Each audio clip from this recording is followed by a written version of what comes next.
All right, let's kick things off. Good morning and welcome everyone to this CPUC informal webinar on the proposed updates to the Busbar mapping methodology. I'm Jared Ferguson, an analyst with the IRP Integrated Resource Planning team at the Energy Division in the CPUC.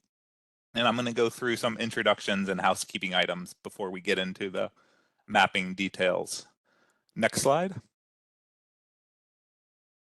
And actually go ahead and skip to the next slide as well. So the Busbar mapping methodology document that outlines in detail the process and the criteria is on the IRP website via this link and the same link that was sent out to the IRP service list last Thursday. It also has the slides for this webinar. I also wanted to note that this webinar is being recorded, and we will be uploading the recording to the same IRP website afterwards. This informal webinar, or modeling advisory group, as we like to call it in IRP, is focused on describing and discussing the Busbar mapping process, which is used to map the portfolios that the CPUC transmits to the Cal ISO for their annual TPP. The goal of the presentations today is to give an overview of the updates and changes we're making to the Busbar mapping process, including the use of new and updated data sets. We'll also go into details on the various criteria that are applied to the data sets to assess compliance of the mapped resources with the criteria. We also want to give an opportunity for stakeholders to ask questions and provide feedback during this webinar. We are using the IRP's traditional process of the Q&A feature in WebEx, but we will also set aside some time for verbal questions. And lastly, we are asking for informal written feedback from stakeholders, and I'll get to the detailed logistics of that at the end of this webinar. Next slide. So using the WebEx Q&A feature, if you're not familiar with it, it allows staff to answer and respond to written questions in real time, or to elevate that question for the open question periods. To access the Q&A feature, if you don't know, it's in the bottom right corner next to like the participants and chat buttons. There's a horizontal 3 dots that's a panel options. If you click on that, you can then see there's a Q&A button. You can click that and that will pop up the Q&A app within WebEx. As I mentioned, we'll have 2 set aside times for verbal questions and comments. To ask a verbal question in WebEx, you will need to raise your hand using the open palm button in the bottom middle of the WebEx app. The WebEx host will unmute you when called upon, and then you can proceed with your question, and then make sure to lower your hand afterwards. If you are calling in on the phone, you can dial *3 to do a raise hand, and similarly wait until we call on you, and then you will be unmuted and can ask your question or provide your comment. Again, we'll get into more detail at the end about submitting informal comments and recommendations. Next slide. So here's the rough agenda for this morning. We'll start with an overview of the mapping process and some of the a high-level summary of the mapping criteria. Then I'll turn it over to CEC staff to discuss their development and implementation of the new and existing land use and environmental screens.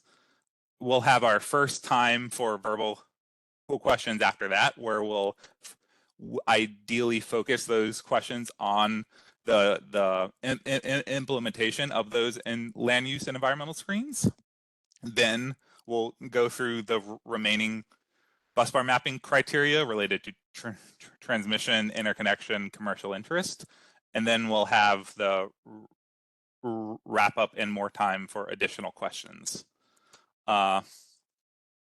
With me today, I have members of the busbar mapping working group who are all panelists who are either presenting or will be available to answer questions that may arise during the presentation.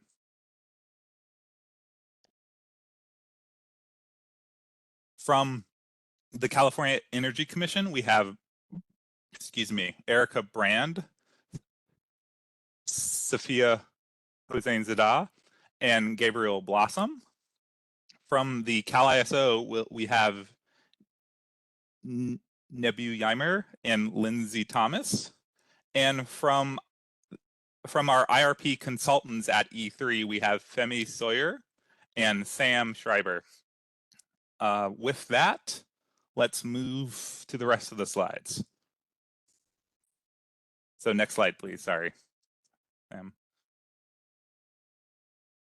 All right, next slide. Yeah, thanks.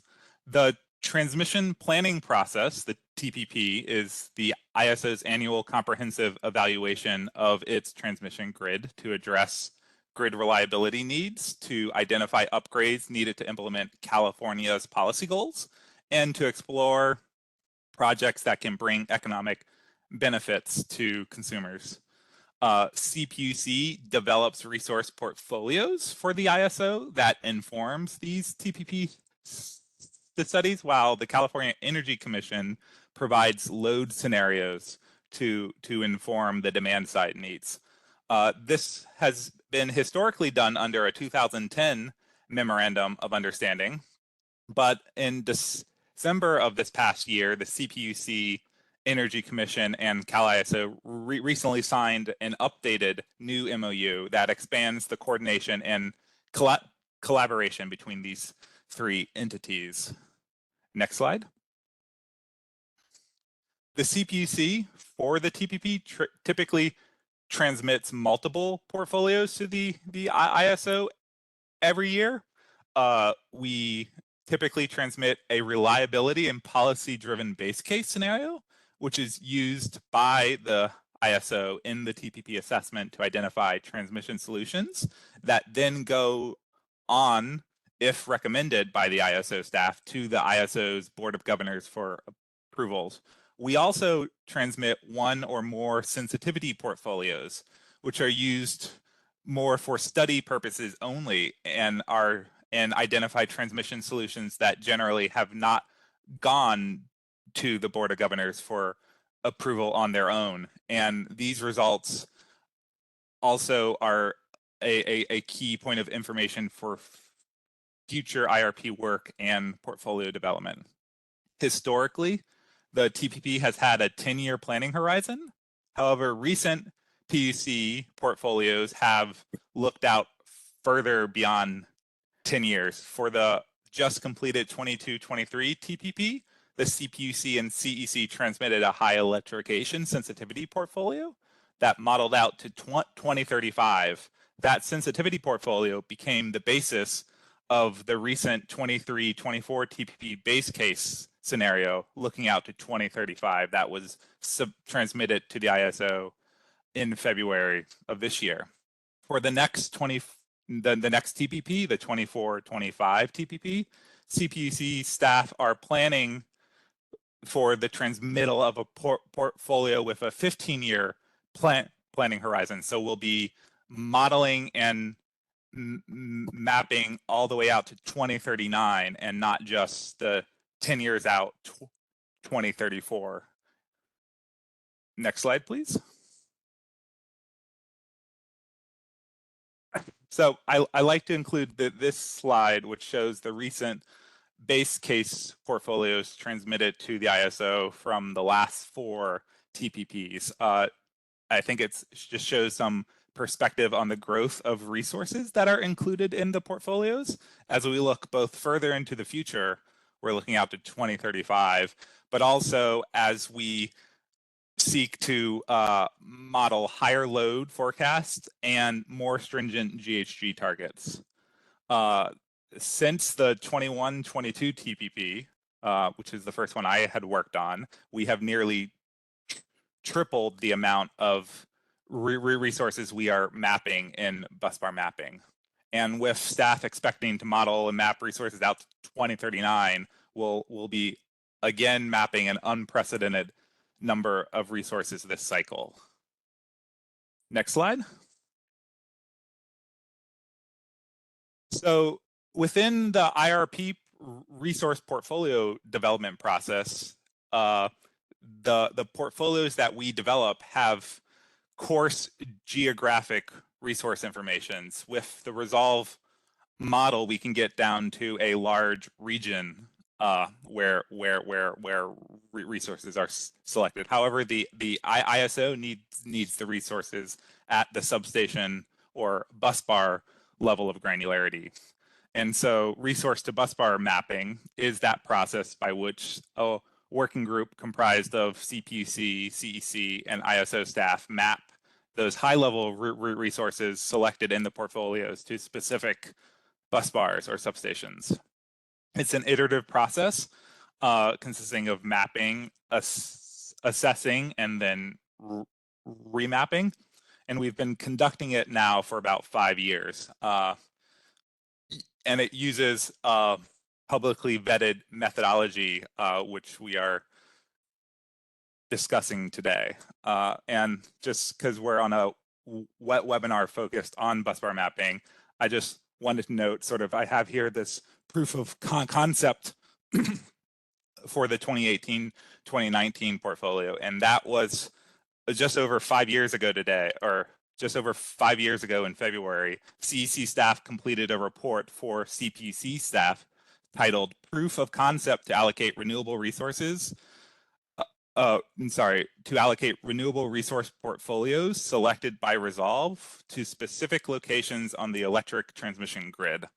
And in that report, staff mapped 2 scenarios. The first scenario looking at 3,490 megawatts of new renewable resources, or about that, and a sensitivity scenario looking at just over 10,000 megawatts of new resources. So again, just showing the large increase in resources that staff are now mapping through the busbar mapping process. Next slide. Now I want to give, this is good. Thanks. No, you can go ahead, Sam, sorry. I want to give a brief overview of how the mapping occurs, the high level stages of the mapping process, and sort of convey how information and analysis results are transferred between staff of the different agencies and then get incorporated to the process of identifying where resources should be studied.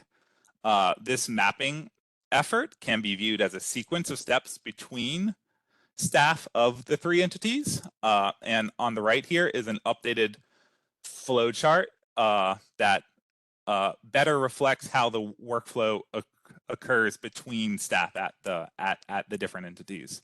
I will note that this is definitely an idealized approximation of the process. Most of the work is way less linear and clear-cut than depicted here. And there's a constant coordination between staff amongst all these steps. They're not taking place in the isolated increments as this chart would convey, but this chart does help convey the general flow of the information and the development of the analysis for mapping. Next slide, please.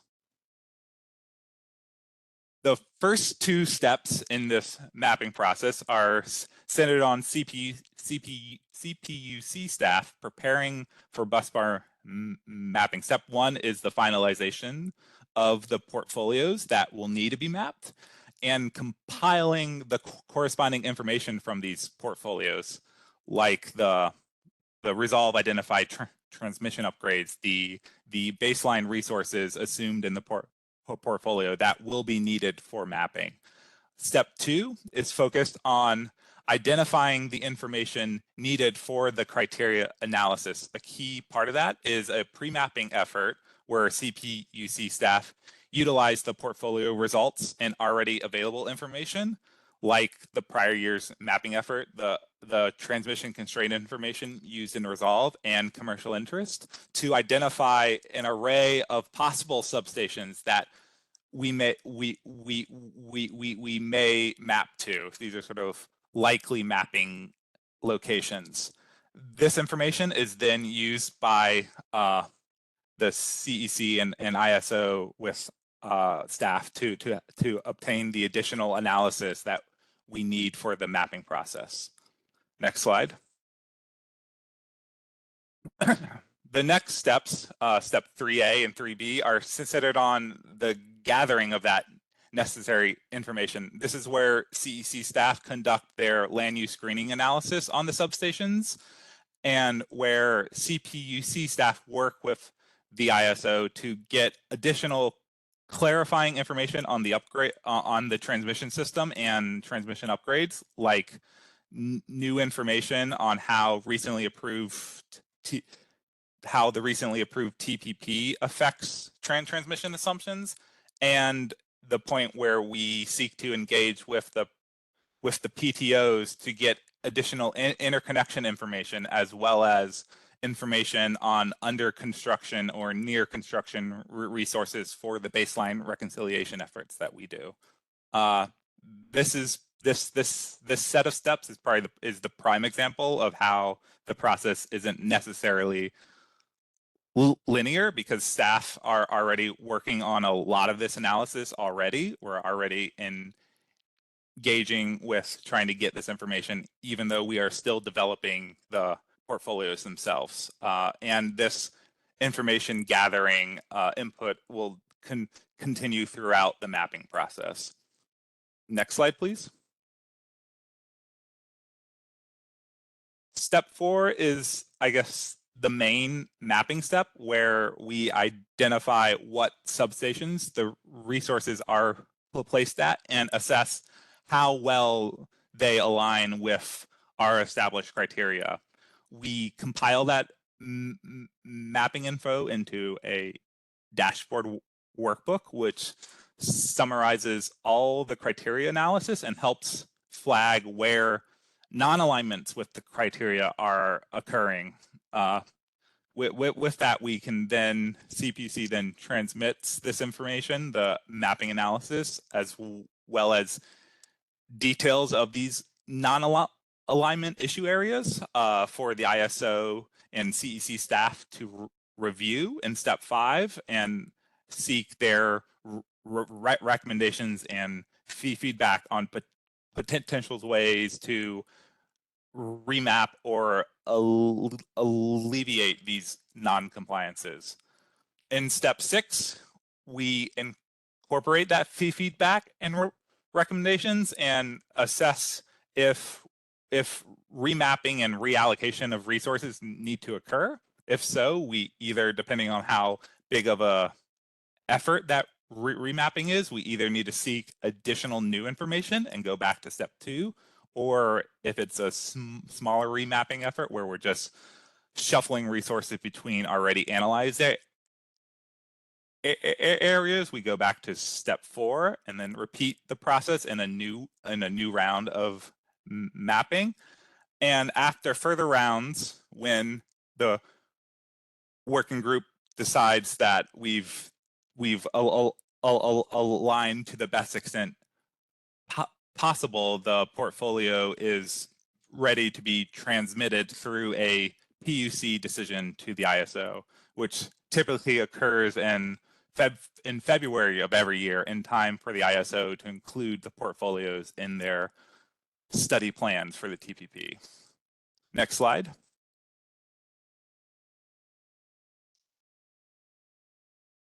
Excuse me. The goal of Busbar mapping is to identify plausible locations for the portfolio resources which do not violate the established Busbar mapping criteria. We're seeking to minimize non-compliance with the criteria and really maximize the resources alignment with each criteria's mapping priorities. We generally seek to optimize across all criteria. We don't have one criteria that automatically takes precedence over the other criteria. Thus, when we are looking at addressing non-compliance, we really are looking at it on a situation by situation basis. Now, so some situations are relatively straightforward. It's a quick remapping to a nearby substations, but for other staff often do a significant amount of additional analysis, including detailed intercomparisons between substation alternatives to try to improve compliance and alignment. Next slide, please.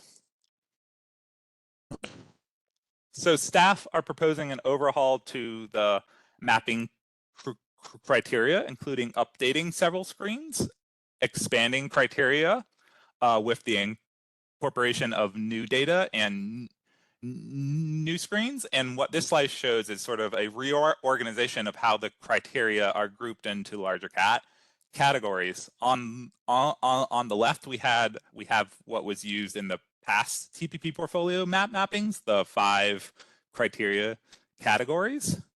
And also just a note that in previous mapping efforts, we had a separate criteria only for battery storage resources. For the new methodology, we've reorganized and rolled in the analysis previously only done for batteries for all resources, and we've expanded the categories into these 7. The first is system level transmission capability, which is basically just the old category 2 with some additional local area analysis. The category 2 is the substation level interconnection viability. This is old category 1 plus some new proposed interconnection analysis. Land use implications and feasibility factors. This is part of old criteria 3 with several new data sets that CEC staff will talk about shortly. 4 is the conservation and biological environmental impact factors, which was part of the old category 3, and it's mostly unchanged. Category 5, the community and societal environmental impact factors, is a new category which is incorporating the criteria that we had previously only used for storage, the siting near disadvantaged communities in proximity to fossil fuel plants and in air quality non-attainment areas that were just focused on batteries. This category is looking at applying those data sets and criteria across all resources.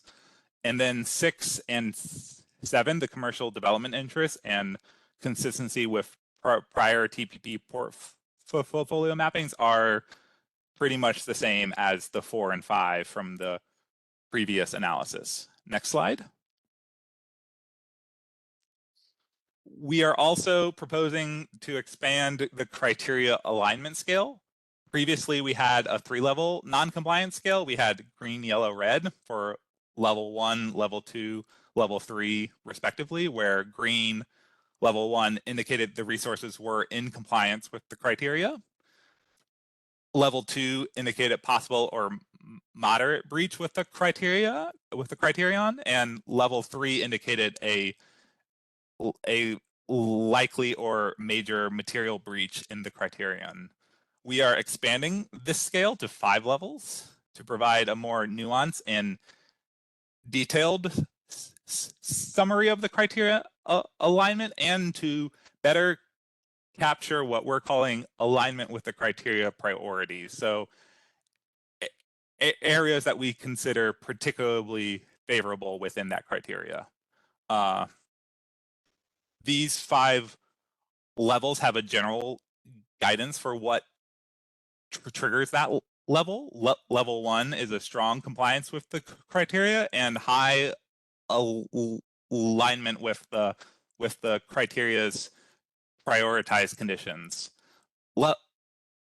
Level 2 is mostly favorable compliance with the criteria. It may not be fully aligned with the prioritized conditions, but it's not near to triggering any of the unfavorable or conditions we're trying to avoid in the criteria. Level 3 is a mixed compliance, and then level 4 and 5 are growing non-compliance, and with level 5 being significant non-compliance is fully in alignment with conditions the criteria is actively trying to avoid and limit. Next slide, please. I guess I'll note one more thing before we go on is one last thing about those 5 levels is that we don't use all 5 levels for all criteria. For some criteria, we just have a priority metric. We don't have something we're trying to avoid. And an example of this, which we'll get into more detail in a bit, is we're including an assessment if the resources are in a critically overdrafted groundwater basin or not. We have that as a priority, particularly in the Central Valley, but we aren't trying to discourage mapping in basins that are not overdrafted. So we don't have for that scenario a 3, 4, or 5 level of alignment. Next slide. So we're starting out of order with the criteria categories, but I wanted to start with land use so I can turn it over to Sophia at the Energy Commission to go through all the work that the CEC has done to improve the land use screening analysis. But first we're going to have a few intro slides on the land use and environmental criteria. So the objective of these 2 criteria, the new categories 3 and 4, is that mapping should limit the potential impact or potential impacts or conflicts with existing and future land use applications of the selective resource. We refer to sort of these potential impacts or conflicts as implications for most of our discussion. In this criteria, we are specifically prioritizing areas of lower potential land use and environmental implications and are trying to avoid and limit mapping to areas that have more difficulty for development or higher potential implications. For this set of criteria, staff are looking to incorporate a major overhaul of the data and screens used, including some updates to key screens, the addition of several new screens. We are retaining some of the key conservation and biological diversity implication screens that were used previously, and we are also removing some screens that are really duplicating the analysis of the screens we are already using. Next slide. So specifically on the land use implications criteria, we are using I guess the key screen in this is the CEC's new core land use screen that combines the broader land use and environmental data sets together to provide an overall potential implications impact assessment. Staff are also including in this category four other data sets: the new CEC parcelization screen, which Sophia will go into detail on, the new CEC cropland index model, as I mentioned earlier, we're including a screen for critically overdrafted groundwater basins as the Sustainable Groundwater Management Act and the role it plays in those basins is likely to play a major role in the future land use decisions, particularly for the Central Valley. And lastly, we're continuing to use the high fire threat district data set to identify areas of high and very high fire threats. Next slide.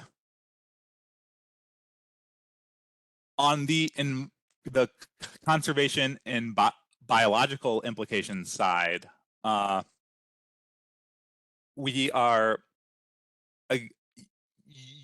using 5 data sets, which are all data sets we have used previously.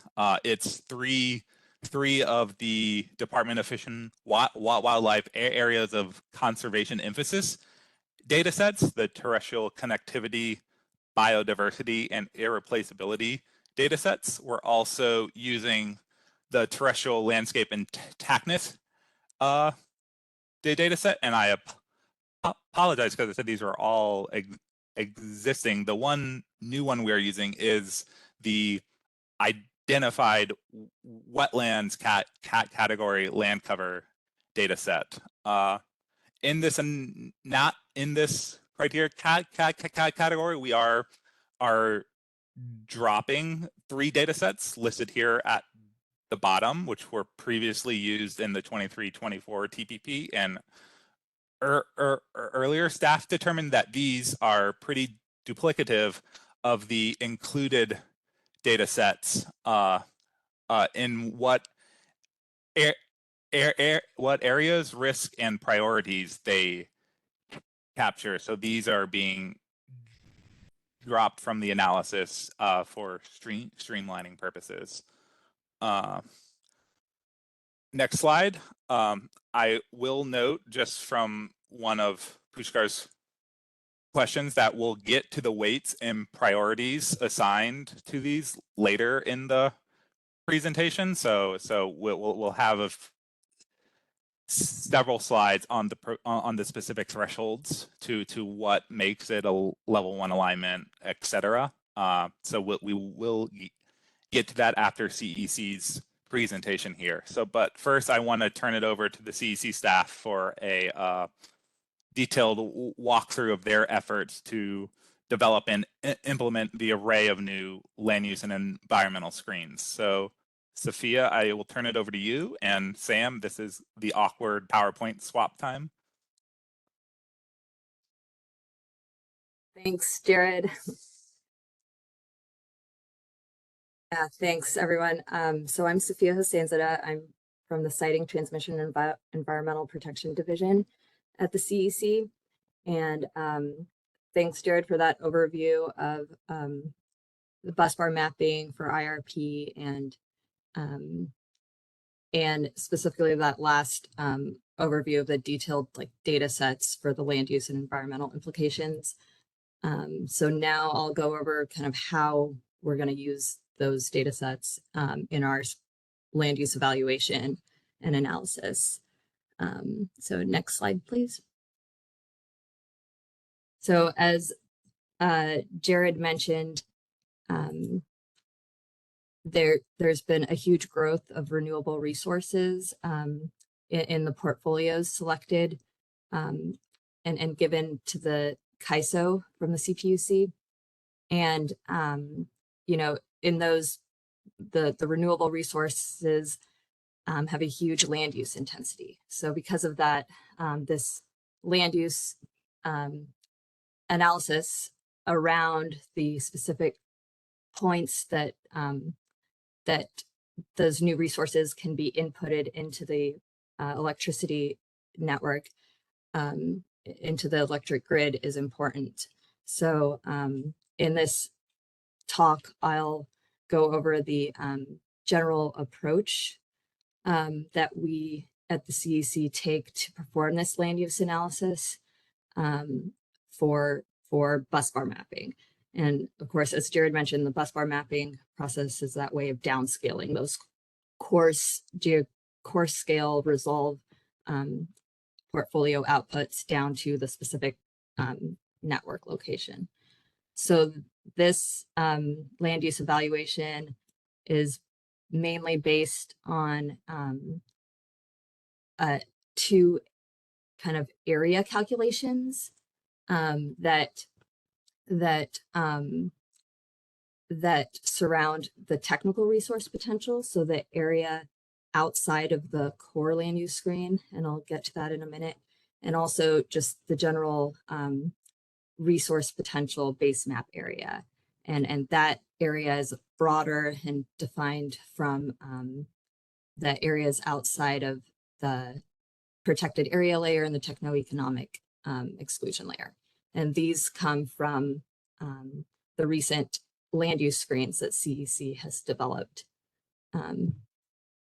And technical resource potential in general is the achievable energy generation capacity given techno-economic, topographic, and environmental and land use constraints. So it's just that refinement of the land area so we can know how much land area can be potentially available for resource potential. And so beyond that, beyond those area calculations, we have the environmental impacts like Jared was just mentioning. So those depend on specific data sets. Those are evaluated to evaluate the characteristics, the environmental characteristics around a substation. And so we'll talk about those calculations that are done in busbar mapping, and then also some specific, more detailed parameters surrounding that, to explore what buffer distance to use around a substation to define the area that we're doing the analysis on, and then also some specific adjustments that are made for each technology type, like solar, wind, and geothermal. And then we'll move on to a new metric for solar technology, and this is parcelization, and that's what we're proposing to use as sort of a development feasibility metric for the area around a substation. So I'll go into what that is, how we calculate it, and how it could be applied. And then finally, I'll just return back to the main busbar mapping calculation and evaluation, which surrounds this kind of metrics calculation approach for the characteristics around a substation, for the land use and environmental characteristics around a substation. So next slide, please. So in order to get a realistic estimate of the amount of renewable resource potential available throughout the state, we turn to the core land use screen, which the CEC recently completed an update to for this electric system planning process, as well as other electric system planning processes like in SB 100. And this recent assessment kind of whittles down the land area of California to areas that can be used, that can be considered as having renewable resource potential. And that's by taking areas of the state that have certain land designations or physical characteristics that might prohibit renewable energy development. And so we refine the areas of the state down to where resource potential could be considered. And we also take into account natural and working lands priorities. And this is all done using explicit geospatial data layers that are, or a combination of layers that are brought together in a modeling framework to bring together like multiple data sets and variables in order to come up with like a composite understanding of the land use characteristics. So that's kind of what's shown here in this figure on the right. That's California with the various components of land use screens that we developed for the core land use screen just over the past 16 months or so. So in gray, you see the base exclusions for solar, and that's kind of the fundamental exclusion set. It consists of the protected area layer, which is lands that are legally and administratively, or lands that can prohibit energy development by either legal or administrative or policy-driven mandates. And it also, the base exclusions also include the techno-economic exclusion layer, which incorporates more physical and technical and economic criteria to develop renewable resource. And then the next component is the biological planning priorities, and that incorporates kind of the biological and habitat conservation areas. So that includes the CDFW areas of conservation emphasis data sets like biodiversity, irreplaceability, and connectivity, as well as wetlands and critical habitat from U.S. Fish and Wildlife Service. And then we have landscape intactness. So there is a data set developed by Conservation Biology Institute that measures the amount of well, it's a modeling output that represents the amount of human impacts in an area. So areas that don't have much human impact will have a high intactness. And so we take that subset of the data set and apply that to our core land use screen. And then for solar, we also incorporate areas of high cropland using our CEC cropland index model as an additional exclusion set, so that areas that are important for producing crops can be omitted from being considered as renewable resource potential. So then when you bring all those data layers together, you're left just with those areas of black. You're left with the areas of the state that have technical resource potential, you know, that aren't part of this these higher environmental and land use implication areas. So that's how we get this kind of estimate of the areas of the state that can be evaluated for potential renewable generation in the Busbar mapping process. And I should say we kind of use two parts of the land use screen in the Busbar mapping process. We use the area outside of the solar, or outside of the base exclusions for either solar, wind, So that would be all of the areas outside of this gray in this image. And then that's called the resource potential base map. And then we also use the area outside of all of these layers together, the core screen. So that's what's labeled here in this map as the technical resource potential in black. And that's how we determine kind of just the low implication areas. And that comes into one analysis metric that we use in Busbar mapping. So going back to Busbar mapping, kind of the general approach is, you know, for every substation in the CAISO preferred substations, which have been determined from a 2021 white paper on transmission constraints. And these are kind of like the points of interconnection that we're considering. We buffer out a certain distance from the substation, and that becomes our defined area that we perform this land use and environmental evaluation on. So because the assumption is that, you know, the resource generations would occur as close as possible to the substation. So in this case, in the figure you see here, oh, sorry, next slide, please, actually. So yeah, so in the figure you see here, you see that area, defined area represented by that black circle. I think it's a 10-mile radius. And within it, you see the light pink. That's the area outside of the base exclusions or the resource potential base map. And the dark red is the area outside of the core screen. So that would be your technical resource potential or the low implication resource potential.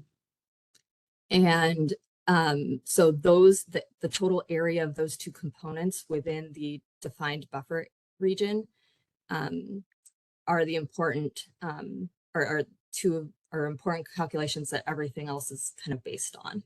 So those two area calculations are important. And then from the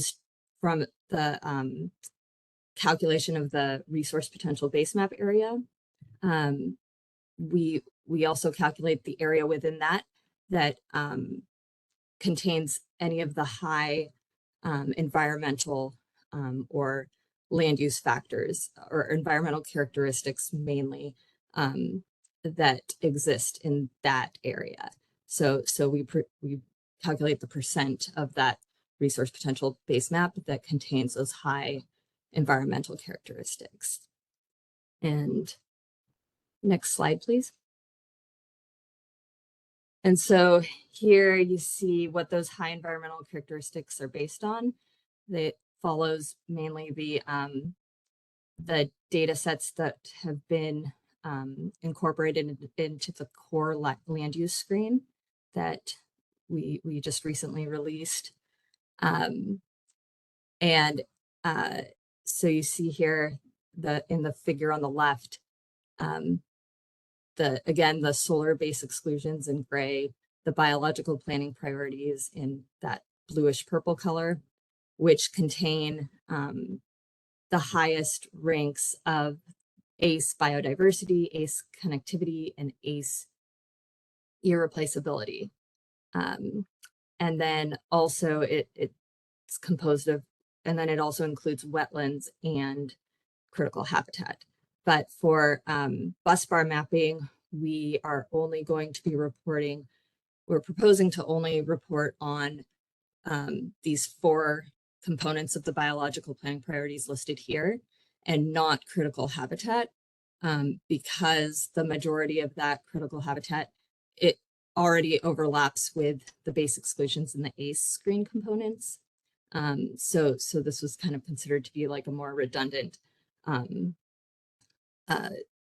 metric if we were to report out on it. So we decided to leave that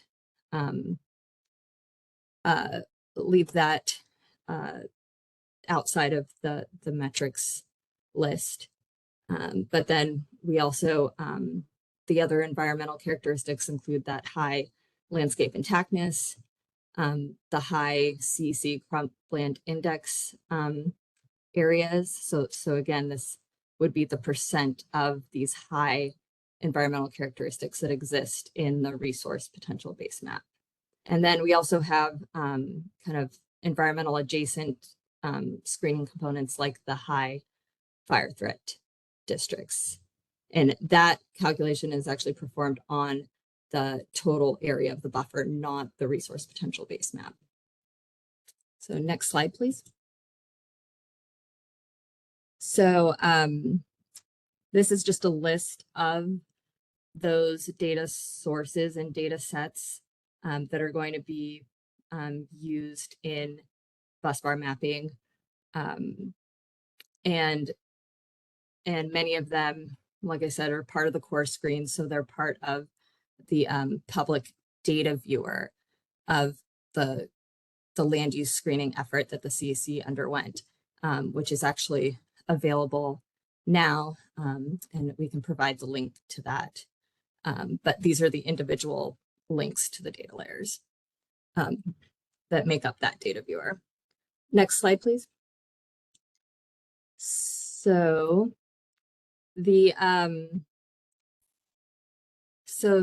other part, so the individual components of the core land use screen, those are also coming into the Busbar metrics calculations that CEC perform. And this slide shows kind of just individually each of those environmental data sets and how, and kind of gives you a visual representation of how these calculations are performed.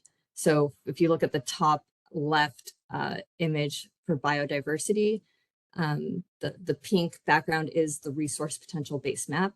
So we would calculate the total area of acreage within the defined buffer region. And also we would calculate the total area of that high biodiversity subset that exists in that buffered region. And so from those two calculations, you can get the percentage of high biodiversity that exists within that defined buffer region. And you can do that with all of the different individual components. And this provides kind of, this gives you a more complete picture and gives CPUC and CEC and the working group a better idea of what's the driving kind of forces behind the limited technical resource potentials, or just how the land use characteristics are in terms of these environmental implications for a specific substation. So if you notice here, like these are the individual components combined, the combined footprints of each of these environmental characteristic data sets would give about the footprint of the technical resource potential, or the area outside of the core screen. So next slide, please. So just a couple details on the Busbar mapping calculation, the land use evaluation calculation, the resource potential base map, so the area outside of the techno-economic and protected area layers, they are modified by the existing projects. So we remove the existing project footprints from the resource potential base map, because obviously those are, that land area can't be developed further for an additional solar or wind resource. So we remove those footprints. And if you see the figure on the left, that shows the solar footprint data set that we're using to account for the existing solar projects. And this was a data set that the CC developed just recently as well. It was based on a few recent data sets that had evaluated large scale existing solar footprints, either as polygon or points. And CEC staff took those existing data sets and went into the imagery to digitize the solar footprints themselves. So those existing data sets that might have only been based on data up through 2019, I believe, that it was basically used as an area to guide where CEC staff should look to digitize the remaining, the updated footprints. So based on more recent imagery, those solar footprints were digitized. And there were some that, a few locations of known, like recent expansion of solar projects were digitized by some coarse resolution satellite imagery from Sentinel-2. But that was only in a few locations where we knew that there had been a recent build out. And so that's how we identified the existing solar footprints. And then some adjustments for the wind resource potential maps. For wind, the result of the technical resource potential under the core screen from the CEC land use screens development was revised further for input into Resolve. So for the for the land use evaluation for busbar mapping, we use that revised resource potential map for wind. So for that, two additional screening criteria were applied. First, there was a 1/2 square kilometer minimum contiguous polygon threshold applied, and also a higher capacity factor threshold was applied. And that you can read about the reasons and more about that in the latest inputs and assumptions document that the CPUC put out. And then existing wind projects were also removed from this footprint, and that was determined from the US wind turbine database with 750-meter buffer from each of those turbine locations. And for geothermal, the entire, so since geothermal resource potential exists in only very discrete areas of the state, excuse me, if the substation buffer overlaps with just a small area of that geothermal field, the resource potential of the entire field is able to be considered for geothermal capacity generation or input to that substation. So instead of taking just the intersection of the geothermal field that intersects with the substation buffer, we can just use the entire geothermal resource area. Next slide, please. So the buffer distance, so, I keep mentioning this defined area around a substation. That is determined by buffer distance, a chosen buffer distance. And this parameter can change the results of, the land use characteristics and the total land use area given around a substation. So in this cycle of busbar mapping, we are going to provide CPUC with an array of buffer distances. So for solar, we will provide technical resource potential, so the area outside of the core screen, and also resource potential base map areas. So again, that's the areas outside of the protected area layer and techno-economic exclusion layer.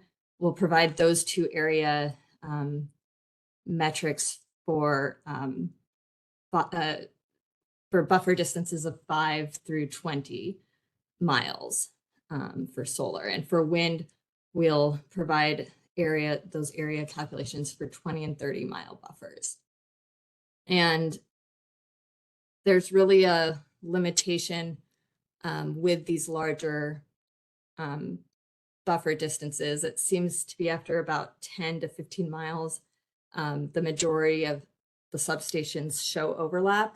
And, because of that encompassing of the same area for nearby substations, you may actually be closer to another substation when you start going out beyond 10 miles. So next slide, please. So here's just a snapshot of a subset of the CAISO preferred substations in kind of central California, kind of centered around Los Banos. And this is using 5-mile buffers. And pink here is the resource potential base map area. And next slide, please. If we buffer out to 10 miles, you can kind of see that many of the substations are beginning to overlap. And there's only a few substations that kind of remain isolated and showing unique land areas of resource potential. Next slide, please. So as you expand further out to 15 miles, again, like even some of those isolated, those few remaining isolated substations begin to kind of approach the another substation edge. Next slide, please. And then finally, for 20 miles, like pretty much all substations are beginning to overlap with another substation. And this is what we see statewide too. So pretty much this shows that as you get further out beyond 10 miles, that the substation buffer used might not actually be appropriate, or that area might not be appropriate, but we're still going to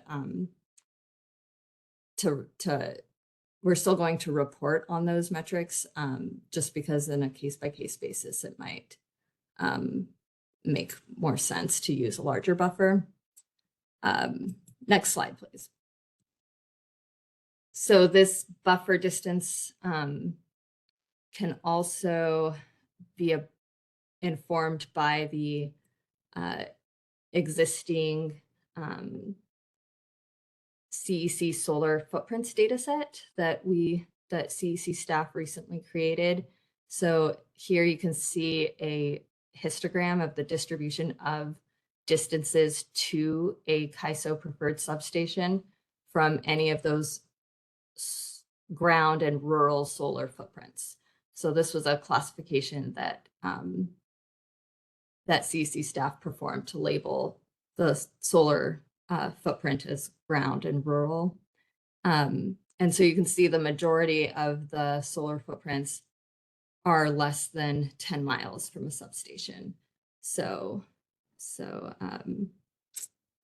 we would like to, so, you know, we do feel like that's kind of a good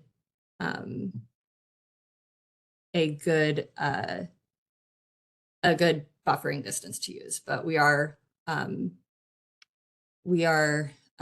open to any suggestions and recommendations on this point. So next slide.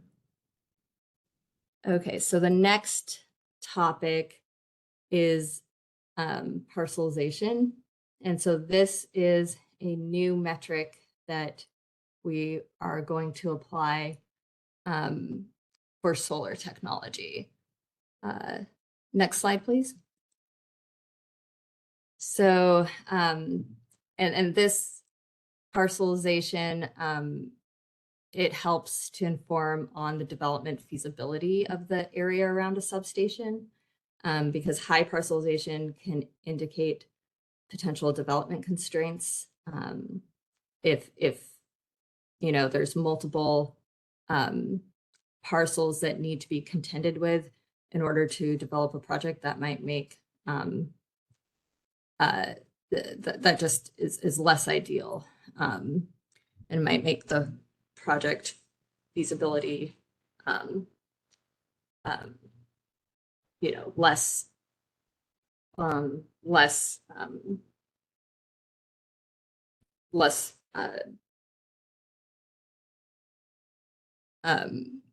it's more difficult to develop at that point. So you know, so this metric can be added to the other kind of metrics around a substation, and we are going and this methodology to develop parcelization, it was based on a methodology developed by ICF. They're consultants to LSA, the Large Scale Solar Association. And how we are defining parcelization is the average number of unique parcels 1/2 miles from anywhere within the parcel. So I'll go into a little bit more of how that's calculated. So next slide, please. Okay, so first, we get parcel data from Lightbox, a vendor, and we purchase it through the California Department of Technology. So parcel data, the important aspects of it is the parcel geometry and the assessor parcel number, a unique identifier for each parcel. And you know, the county assessor office manages this data so that the land within its jurisdiction can be taxed appropriately, and there's legal ramifications of the property value. So so when we calculate parcelization, it's based on this county parcel data, and our first step is to rasterize that geometric, the polygon data. So that means it's turned into a grid, a gridded resolution, or a gridded representation of the polygons. And we use 90 meters resolution. So then we can, if any of the, in that step of rasterizing, if any grid cells are null, we can use the nibble tool to just replace that null value with the nearest unique APN value. And then we can, in step 3, that's where that gridded version of the parcels data set can use this focal statistics tool to calculate the number of unique parcels within that half-mile search radius. And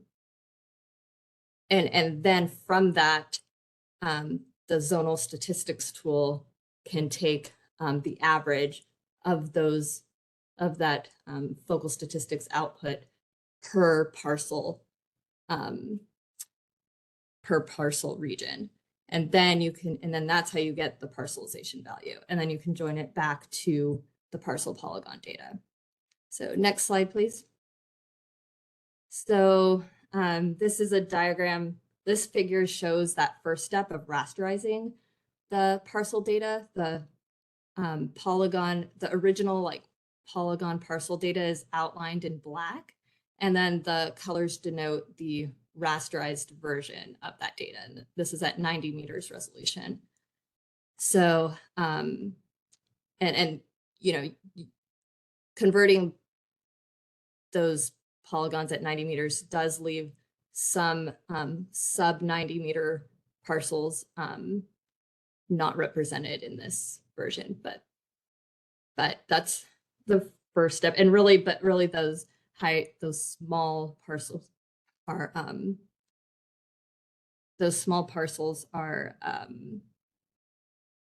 not the focus of this analysis, because we're mainly focused on areas with low parcelization value, because that's areas that are more conducive to development. So next slide, please.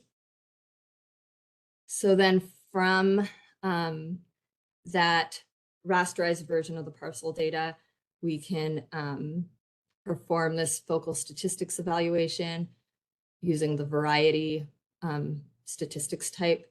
So that just goes for every raster cell, for every grid cell in the raster. It looks out to a 1/2 mile circular buffer and counts the number of unique values or unique APNs within that 1/2 mile radius, search radius. So it performs that for every single point in the raster, and then you can average those values for all of the different colors you see here, and because those are the different zones of the raster. So then that ends up being the parcelization value. So next slide, please. You can join those values back onto the original parcel polygon data. And so that's what's kind of shown here. So now you have, like, per each of those black outlines of the parcel geometry, you have a single parcelization value. And then, of course, there is this, in areas where the parcel is so small that it wasn't captured by the 90 meter resolution conversion, those parcels remain null, but we can apply basically the parcelization value of its nearest neighbor to those values to kind of give it a value. But and this, yes, is it's making the accuracy of the parcelization map at the very small parcels, less accurate, but it's but this is just very small regions of the total domain of analysis, and it's in the higher end, which already are kind of categorized one way in our analysis. So next slide, please. So this is the results of parcelization. So you can see we perform this calculation for every area in the resource potential base map. So luckily, kind of the highest density areas with small parcels were already omitted from the techno-economic exclusion layer. So we're left with this area of the state. So the 10th percentile value of the resource potential base map is about 10.5. If we partition these results further into like areas that are important for electric system planning, we can take the 15-mile buffer of transmission lines greater than 500 kilovolts, and we can see that 10th percentile value is actually a little higher at 12. And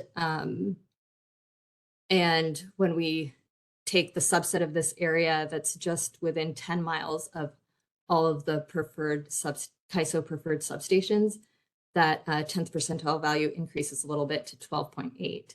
So that's telling you that like definitely where there's more infrastructure and development, the parcelization values tend to be a little higher. But there's still large amounts of acreage available within these, within the areas that have a 10th percentile value of those indicated and below. So even, so there's still ample acreage available in low parcelization areas. Next slide, please. Okay, so then how we would use parcelization in busbar mapping. We have two metrics that we want to use to describe parcelization around each substation. So first would be the 10th percentile value. And then also we want to indicate the total acreage available with low parcelization value. So to do that, we would partition the parcelization map around each substation into like a low, medium, and high category. And that's what you see here for Kingsburg substation. It's partitioned into 3 categories.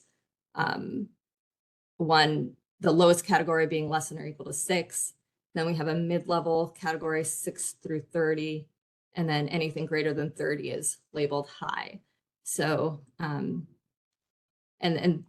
these boundaries for what is considered low, medium, and high were actually informed by, if you could go to the next slide, please, Sam. It's actually, those categories were informed by the existing solar footprint data set that CEC developed recently. So here in this histogram on the right, you see the parcelization values of all of the existing footprints. And you can see that, or I'm sorry, it's not all of the existing solar footprints, it's just the ones outside of the resource potential base map. So you can see that that the majority of solar footprints have a very low parcelization value, less than about 15. So we decided to use kind of like the lowest category as being extremely low, like 6.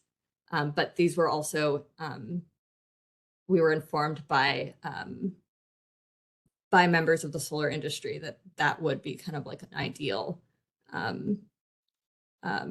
measure, like below 10 would be a ideal measure for low parcelization. But then anything between like 10 and 30 would be considered a medium level of parcelization. Then anything above 30 would be high. And that's kind of consistent with this distribution plot. And then on the left, we see all of the CAISO preferred substations with their 10th percentile value shown. And so you can see here, that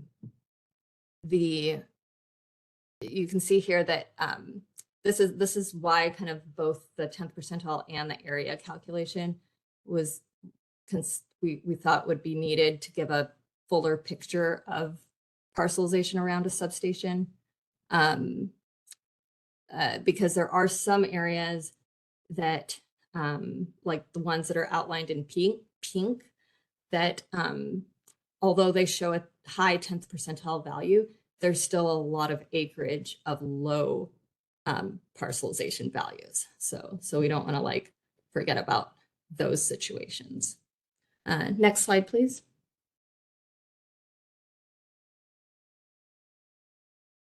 Okay, so there's a forthcoming paper on this parcelization method, and it'll be available for public comment probably in the next week or so. And it'll be posted on this docket page. Next slide, please. Okay, so back to the main development of the land use evaluation for busbar mapping. So far, I wanted to just highlight what differences are occurring in this upcoming cycle as compared to the last cycle. So first, our technical resource potential and resource potential base map acreages are following the delineations given by the core land use screen and all of the land use screen development that occurred in the last 16 months. And then the wind technical resource potential is reduced further by some of the in the ways described in that 22-23 IRP inputs and assumptions document. And the environmental evaluation around the substations follows the data sets from the core land use screen mostly. But again, critical habitat and important bird areas are no longer being reported on because the majority of their footprints are represented by the base exclusions and the ACE layers. And also existing project footprints are being removed from the resource potential and the technical resource potential under the core screen acreages. And then parcelization is going to be added for solar, and we will provide acreage values for an array for the resource potential available under an array of buffer distances. So again, these are all proposed modifications. We are looking for stakeholder feedback on these proposed modifications. So next slide. All right, and then this highlights so the metrics that we calculate for the land area around a substation. These are here's a summary table of what previously was included versus what we will include now. So just a little bit of like a translation. In the past cycles of busbar mapping, the low implication build out depended on the low implication environmental model results. But then now in this upcoming cycle, that's basically being replaced by the resource potential under the core screen. And then for wind, it's the resource potential under the core screen, but reduced further by those additional criteria that I mentioned before.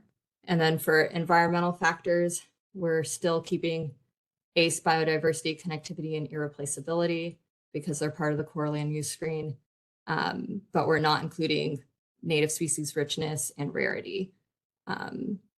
And we're also including the two other factors from the core land use screen in intactness, wetlands, and a third, the cropland, the high cropland index model areas. And then for the standalone metrics, we're not including the important bird areas, but only because that's pretty covered by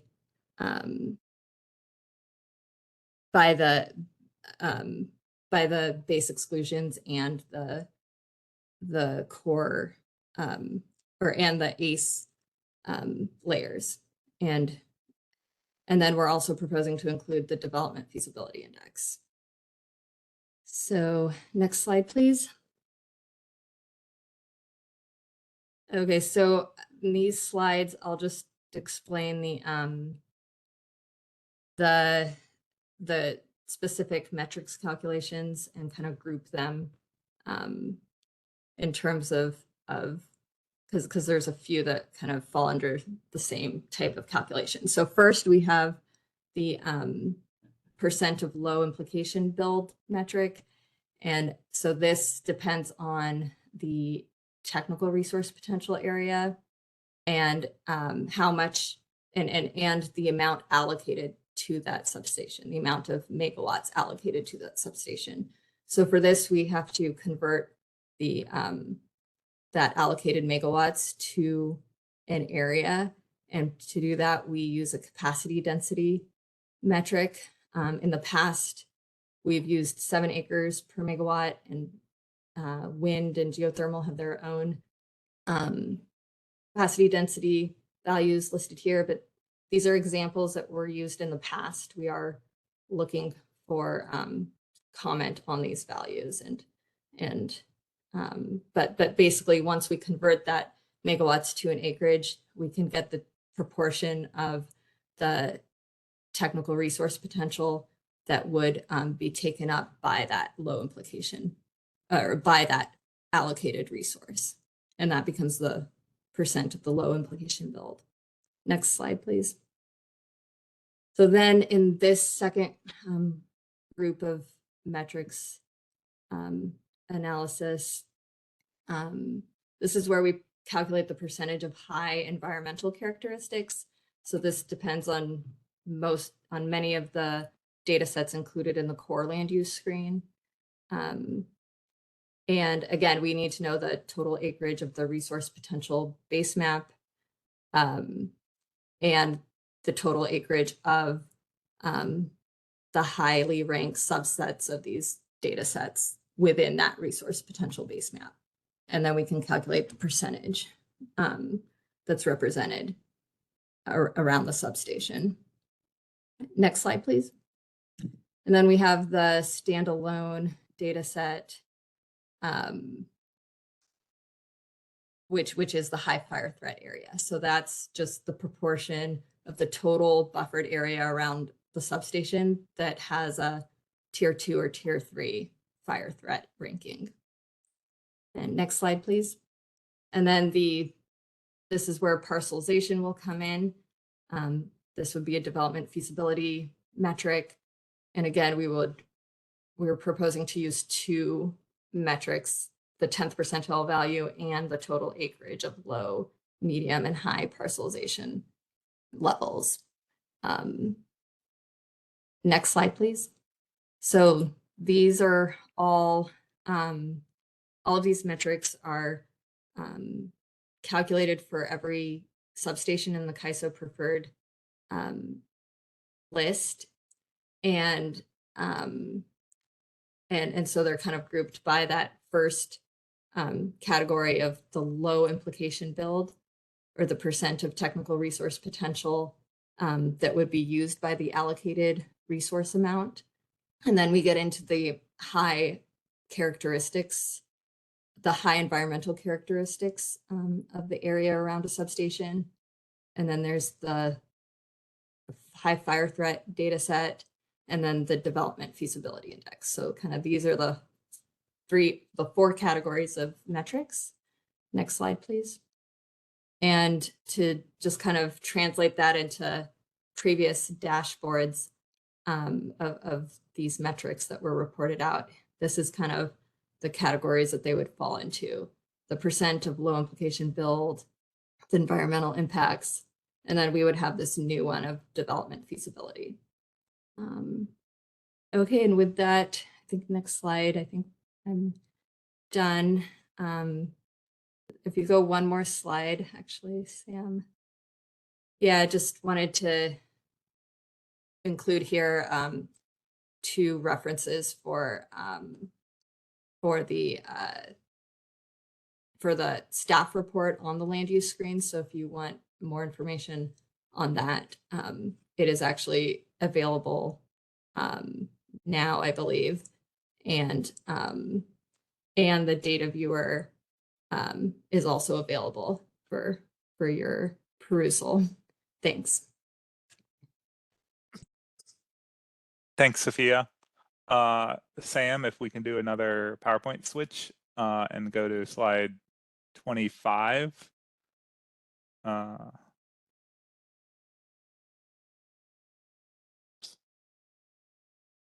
And we're going to get to a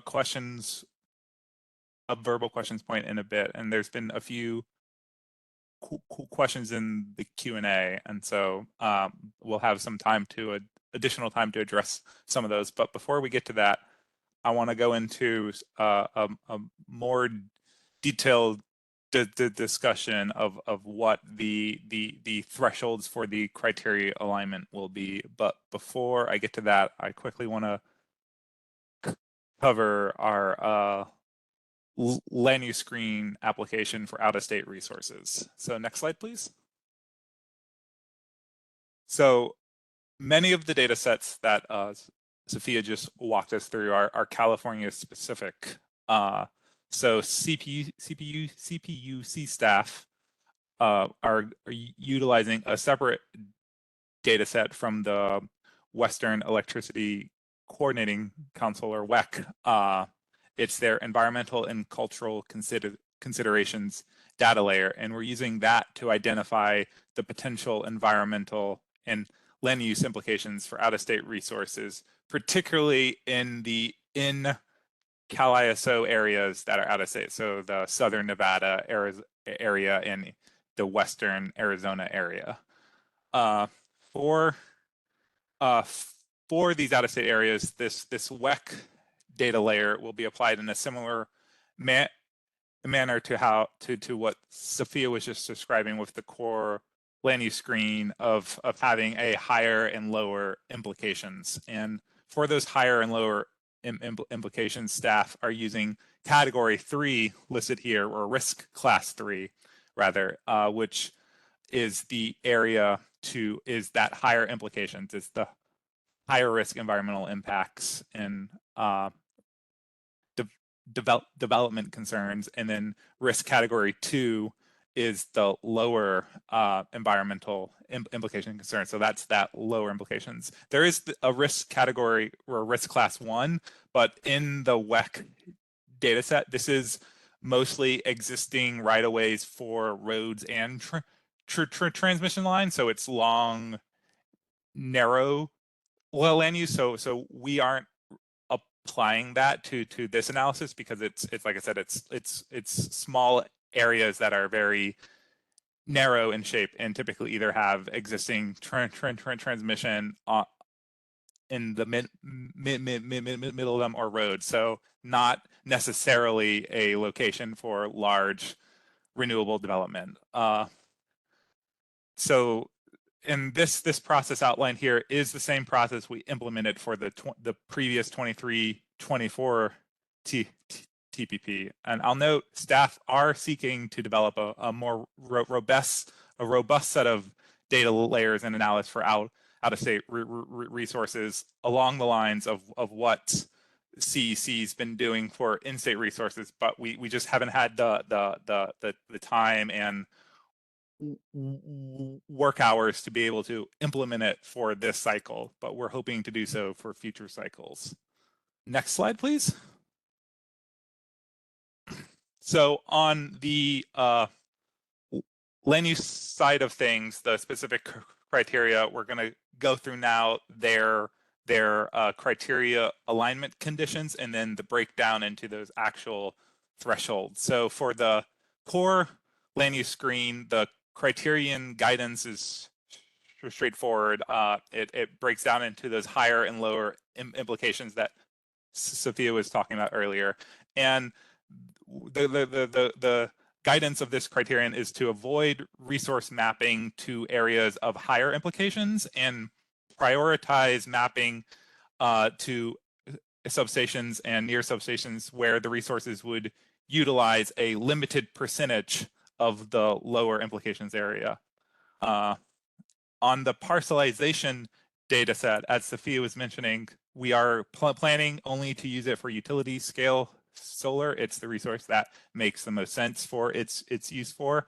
And as Sophia was talking about, we have the low parcelization, mid parcelization, and high parcelization. And the criterion guidance for that is to prioritize mapping to areas of low parcelization and avoiding high parcelization, while the medium parcelization area is still okay for development. It's in those middle level 2, level 3 kind of alignment.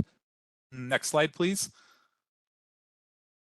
So as Sophia was saying, both land use, core screen, and parcelization utilize the percentage acreage of the lower implications. And as Sophia was saying, our power density assumptions. So in previous TPP mappings, we had used 7 acres per megawatt for solar and 40 acres per megawatt for wind. In the recent draft IRP inputs and assumptions document that was released in June, IRP staff proposed for that analysis in developing those resource potential assumptions, utilizing lower density assumptions of about 8.2 acres per megawatt for solar and about 92 acres per megawatt for wind. And CPUC staff did receive comments and recommendations through the inputs and the assumption feedback, and that's currently being reviewed, but we would appreciate additional and feedback from stakeholders on this call on what density assumptions we should apply. I'll note also that for parcelization, we have an additional criterion since centered around that 10th percentile parcelization value, and this is a more limited application of identifying sort of substations that are generally have low fragmentation around the substations, and sort of having a second layer of, not only do they have a large area of low fragmentation, but the sort of the whole substation has that lower parcelization. So development around the area is more favorable. So it's just sort of an additional level of analysis.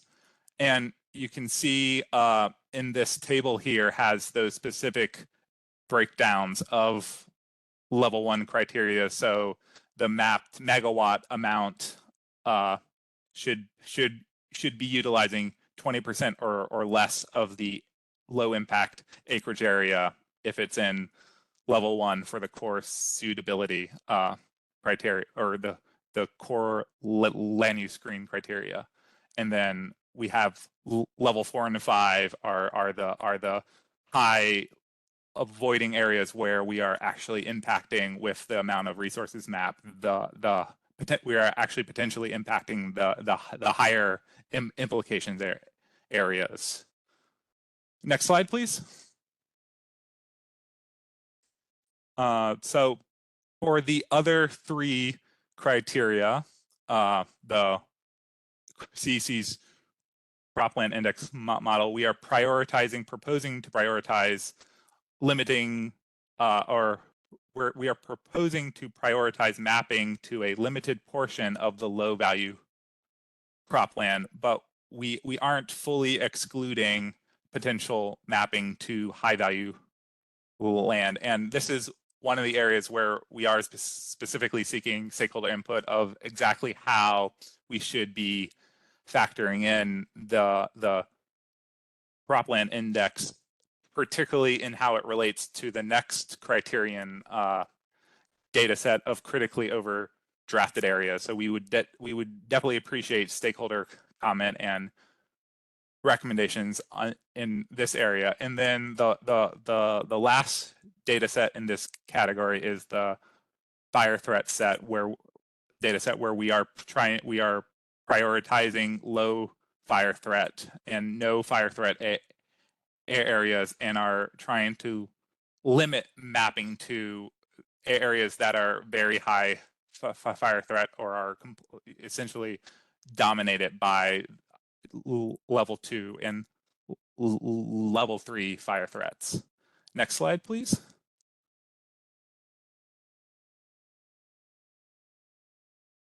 So on the environmental, conservation, and biological criteria, these are those the first three particular, or these 5 screens are as Fia was saying, implemented in the core land use screen, but we also want to look at the individual impact around each substation, and this is getting at a fact of sort of like of the fact that you could have areas that fall within all 5 or all or 3 of these data sets that has being higher implications, and so we want to be able to capture that as well. And overall, with these data sets combined, we're seeking to limit mapping to higher implication areas and prioritize utilization of a small limited percentage of the lower implication lands. And for these, we are actually have two criteria, or two threshold analytics that we are utilizing. The first is the same as what's used in the parcelization and the CEC core land use screen, that percentage utilization of low implication land. But we also are looking at, and Sophia was showing this at the end of her presentation, that sort of percentage of higher implication land just around the substation. Next slide, please. So you can see that here on this table, where to be in that level 1, aligning with the criteria priorities, the resources have to meet both of these criteria of having that less than 20% utilization of the lower potential implications, and the substation has to have a low percentage of high value area around it. Next slide, please. All right, I think that, so we're going to stop here and have our first set of questions. And again, if you have a verbal question, you can raise your hand in the app or dial *3 if you are on the phone. And then we can also answer some of the written questions as well. So I see Jerry on the phone has your hand up. Let me unmute you. Did that work? Okay, Jerry, you should be able to talk now. See if that worked.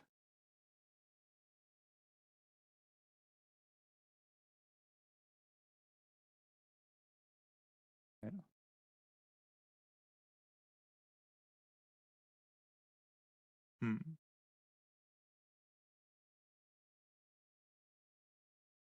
Hi, can you hear me? Yes, we can hear you now, Jerry. Oh, sorry about that. Yeah, I had three things I wanted to cover. First, really excellent presentation, and appreciate all the work, Jared and Sophie and the team. Just well done. So on vetting, do you reach out to people on, trying to make sure your screens are sensible from the point of view of reaching out to people like LSA, Large Solar Association, CalWIA, or California Energy Storage Association? So yes, we do seek to engage with those type of stakeholders, and so one example is sort of this presentation and the feedback we're seeking now, but also before this, CEC, Sophia and folks were particularly like on the parcelization index that she described. In developing that, we worked closely with LSA folks on getting input and feedback on how to make that a useful tool in assessing development potential. Okay, second thing, what about local capacity requirement areas, such as coming out of the decision recently under rulemaking 2110-002 for 23 gigawatts of local capacity requirements by 2026, and probably there'll be more going beyond. Do you put screens together for covered parking in, large parking lot areas like shopping malls and shopping centers, and other government buildings that had a lot of parking that's available, like downtown Sacramento, between R and S Street and 4th and 5th Street? So this process predominantly focuses on the utility scale side of things. So most distributed resources like rooftop solar aren't included in the mapping process, and in the portfolio development process, and the process that it's actually an input assumption from the CEC load scenarios, which has estimates of how much distributed and behind the meter storage and renewable generation is assumed to come online in the time frame of our modeling. So we do occasionally have some it's called distributed solar in the model, but it's more I guess sort of in front of the meter community scale. So from sort of industrial commercial size to community scale solar on the order of a megawatt that we do map, but we're mostly focused on the utility scale side of things and on the system level transmission side of things, and the amount of distributed resources that are deployed are an input assumption into our efforts. Yeah, in the past there was a lot of emphasis on rooftop warehouses, especially down in Inland Empire and stuff like that. It could be done economically, but anyway, we'll get back with you on that later. What about outside of California, where CAISO is extending its footprint quite significantly, such as Transwest Link, Grid West Nevada, and soon to be Transwest through the subscriber PTO? Are you modeling all the development areas out there? Yes, we do, and for example, like the Grid Alliance West area, and then the DCRT line have been included in our modeling assumptions and our mapping assumptions for the past few cycles, and we do map a fair amount of resources into both that Southern Nevada area and that Western Arizona area, and we do have out-of-state wind, so we do model and map various out-of-state wind sources from Wyoming, Idaho, and New Mexico sources. Well done, Jared and Sophia. Thank you very much. Thanks, Jerry. All right, I'm gonna go next to Nancy, let me unmute you. All right, I think you should be able to talk now, Nancy. I'm just concerned that you're using the wind lease area rather than the disturbance area for the impact assessment, which is really not appropriate because the lease area is, well, the disturbance area is only 3% or less of the lease area. And so if you're using the lease area on the impact determination, it's just a gross overestimate of the impacts. And I just feel like the whole process here is to sort of not consider the fact that wind has a very small footprint that could make it compatible in areas like high value cropland or other areas. Of course, most of our existing wind areas are in rangeland or cropland. So I just wanted to flag that, and I hope we can drill down on that a little bit offline. Thanks. Thanks, Nancy. Sophia, do you have a point on that? Or I have a question, Sophia. I forget, are we considering just the high value, the cropland index model only for solar? I'm not sure. Okay. Yeah, we'll have to follow up on that, Nancy, but thanks for that feedback. And yeah, I agree that is sort of with wind in particular, we have that balance of sort of assessing what is the disturbance area and then or versus the lease area, particularly on a statewide analysis setup. Okay, thank you. Thanks, Nancy. All right. And then Kate, let me unmute you. All right, you should be unmuted, Kate.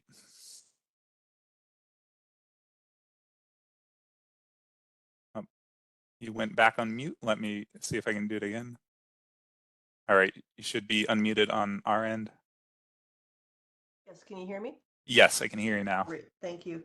I have a question. First of all, wonderful presentation. I really appreciate everything that's gone into this. I have a question on slide 30 that we just went through. On which presentation? On the CC's? Presentation, Jared, on environmental criteria alignment. Yeah.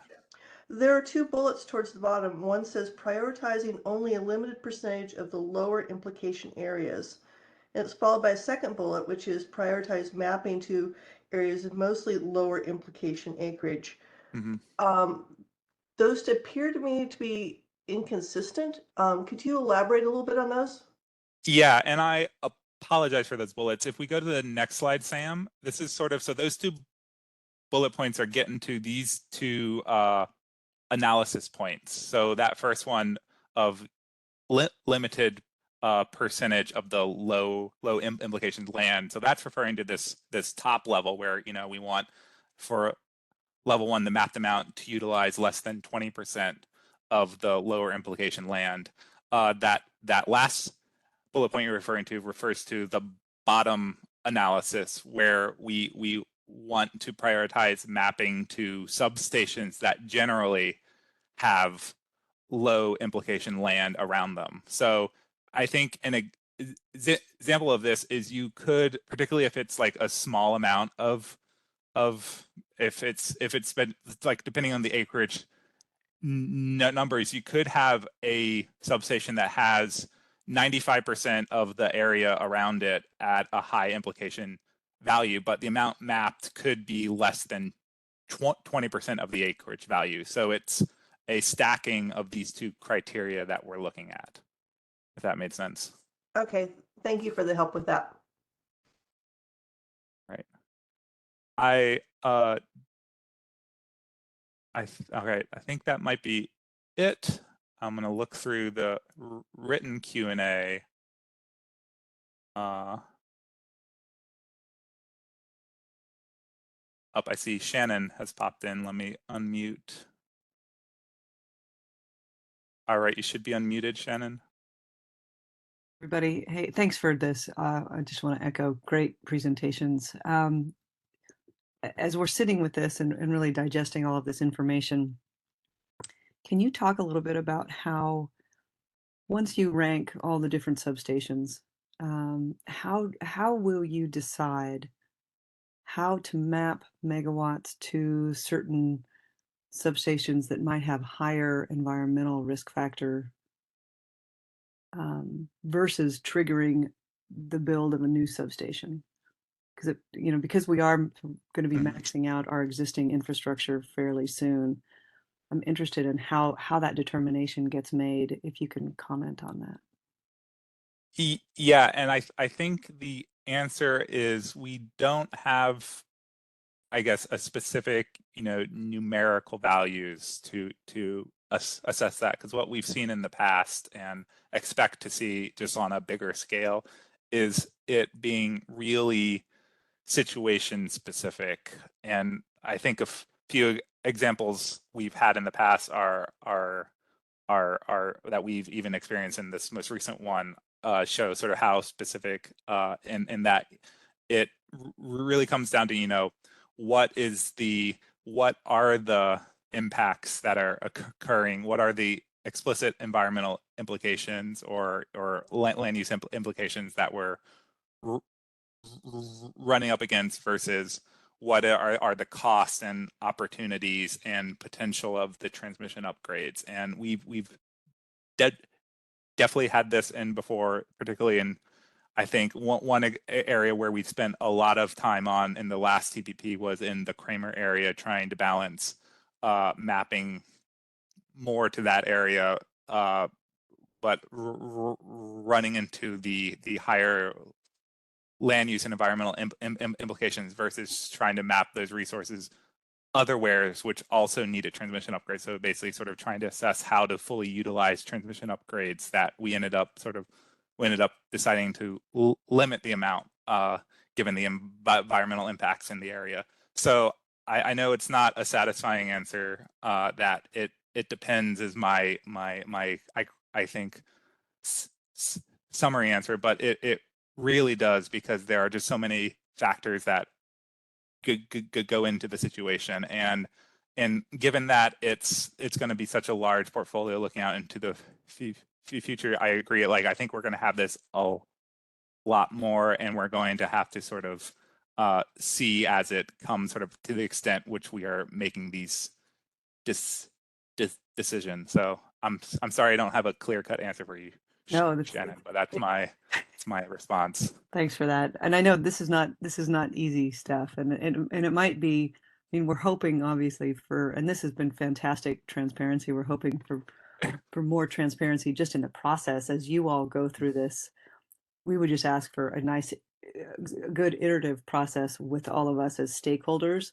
As you're thinking about this, keep pinging back to us, and we can keep echoing back sort of what we're hearing and offer some suggestions as we go through this, because really this is the first time the state will have made some of these decisions at this level. I do have just one comment, and that is on the distance. Sophia mentioned that you all are using the 10-mile from a substation distance just based on the historic precedent. Because so many substations have been kind of maxed out, that's why you'll probably hear from us a request to look at a longer distance. As we say, the low-hanging fruit has already been taken, has already been picked. So that's why you're going to see projects at a farther distance. Everybody wants to build as close as they can, but some of those aren't available anymore.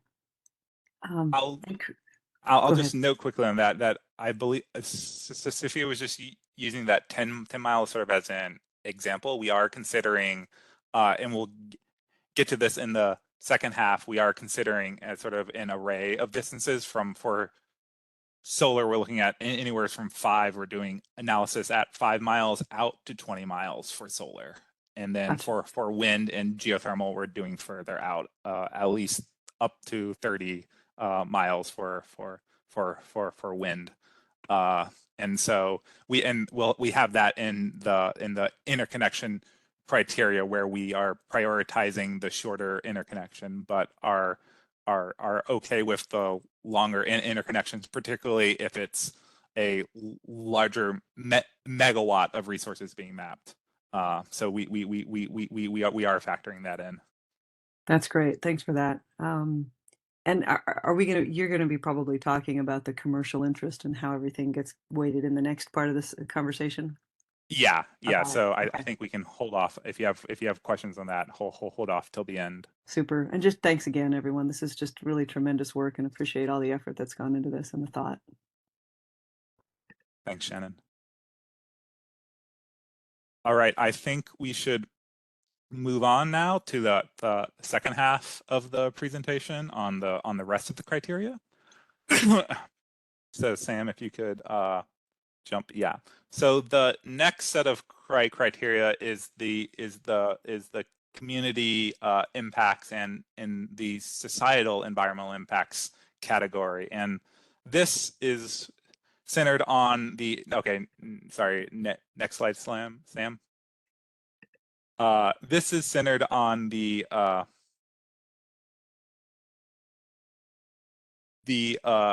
amount. This is centered on the previously used criteria for battery storage only that we are proposing to apply for all resources. And these criteria were designed and implemented for prioritizing locating batteries in local areas, so the transmission constrained areas, and near existing fossil fueled generators and pollution burdened communities, with the goal of having storage in these local areas would reduce the criteria pollutants by limiting the need to rely on that thermal resource. And so the proposal is to expand the data sets we use for that and apply it to all resources. Sorry, I forgot to mute you, Shannon, my bad. No worries. So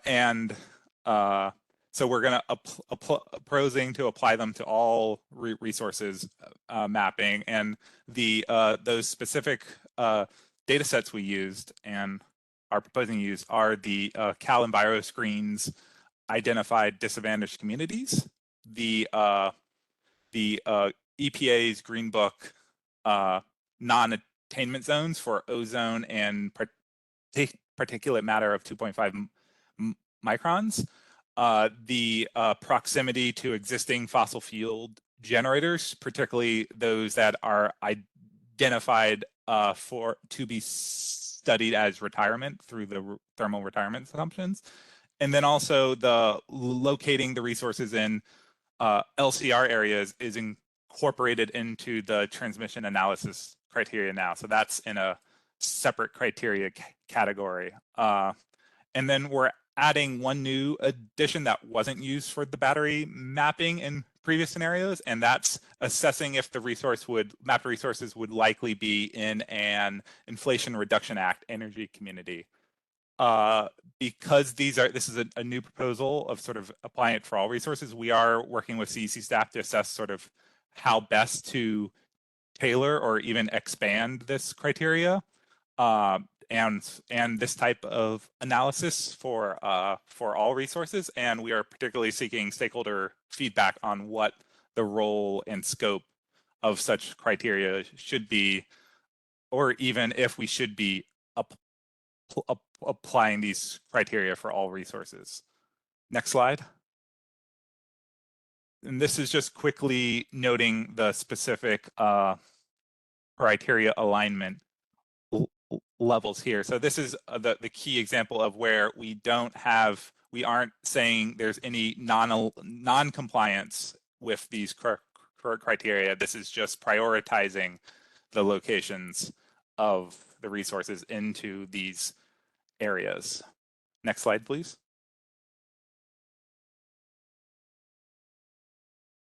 So this is relating to the thermal retirement assumptions. So the TPP resource portfolios can include thermal generation not retained, which, like other resources, if they are included, needs to be mapped to specific locations for the ISO to study in its transmission analysis.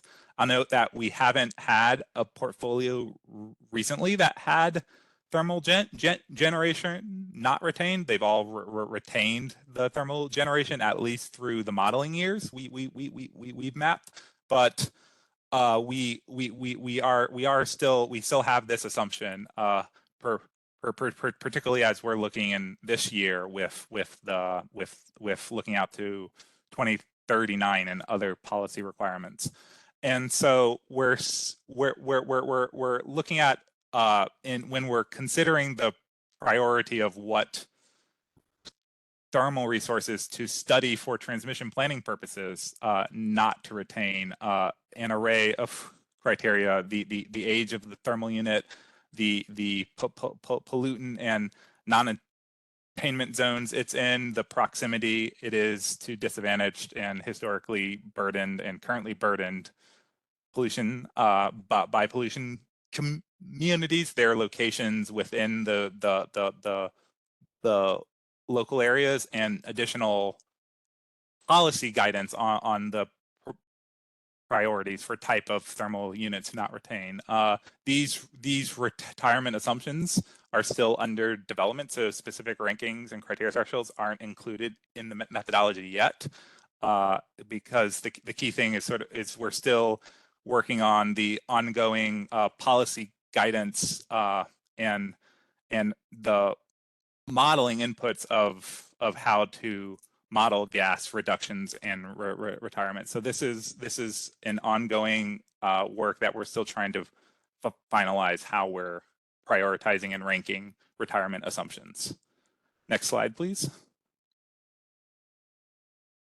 So now we're going to move back to the front and look at the transmission, system level transmission and interconnection criteria. Next slide. So on the system level transmission, mapped resources should abide by the estimated system level transmission constraints that impact the substation the resources are mapped to. And if we do exceed those existing transmission level constraints, the resources should then be utilizing an upgrade, which is determined to be cost effective and necessary.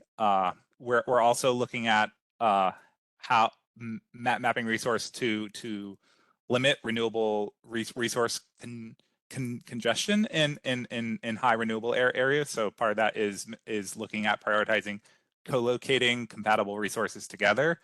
And we're also, as I mentioned earlier, looking at the locally constrained areas in how to map resources. So the primary source of the transmission constraint and upgrade information is the new Cal ISO white paper that was released just a few weeks ago.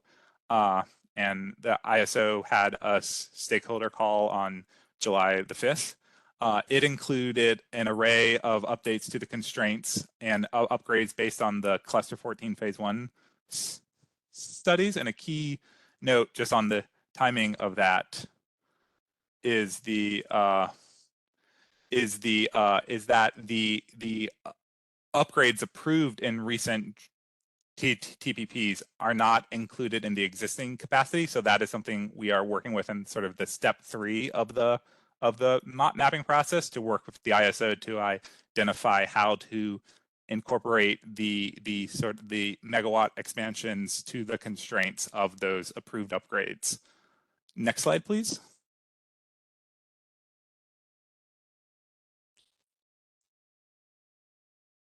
So the transmission analysis will incorporate the now 104 transmission constraints compared to the 44 in the previous paper. And additionally related to that is we now have significantly more substations identified within the transmission constraints. So there is more substation options for resources to be mapped to. And then the table here is just a cutout of the table from the white paper, showing that you have for each transmission constraint the existing available megawatt capability, and then a upgrade and estimated cost with how much additional megawatt capability that upgrade is estimated to enable.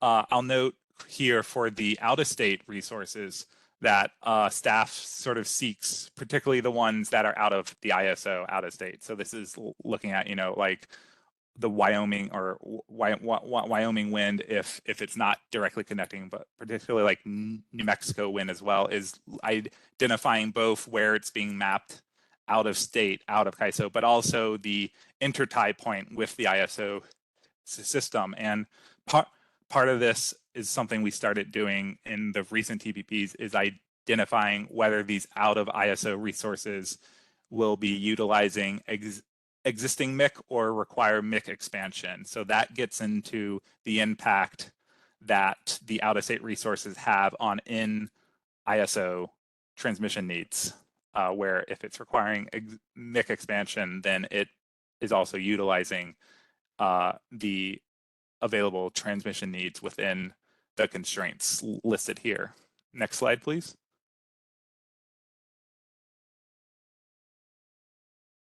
So the transmission white paper also provides information on how much each resource type utilizes the transmission deliverability in both the on-peak times and in the off-peak capacity times. So fully deliverable resources, which we map and model, require both on-peak capacity and off-peak capacity.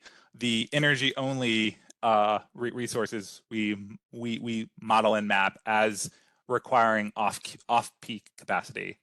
And you can see here the two tables from the recent ISO white paper showing the percentage utilization, or the output factor for the transmission needs of each resource type. And a key thing here note is that for batteries in the on-peak time, they're viewed as requiring transmission space because they are assumed to be discharging in the on-peak time. And in the off-peak time, they're assumed to be in charging mode and are essentially creating off-peak transmission space in that charging mode. So that helps with the co-location of resources and effectively utilizing existing transmission capacity by co-locating the renewables with the energy storage. Next slide, please. So this is just a outline, sort of the process by which we calculate that transmission utilization of the resources, where we take the nameplate megawatts we map to the substations, assess which constraints those resources are in, apply the output factor to assess the total megawatt utilization of the constraint, and then see if it exceeds the constraint limit or if it doesn't. And if it does exceed it, then we assess is the identified transmission upgrade, does it alleviate the exceedance with the amounts it's known to expand the constraint by, and is it cost effective? Next slide.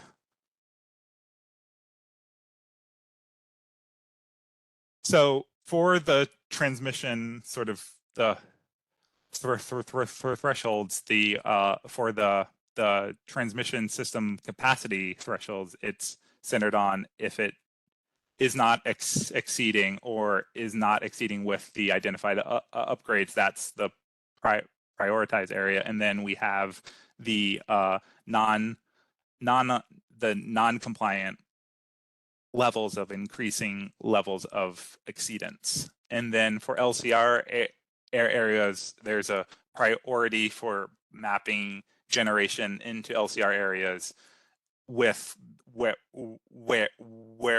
gas thermal units would likely be displaced, and also standalone storage, mapping that to LCR areas within the CalISO identified charging limit. Next slide. So on the substation level interconnection side of things, we're looking at sort of two main guidance for this criteria, that the substation should be in a viable distance of the transmission. So this gets back to the distance analysis that we were discussing earlier.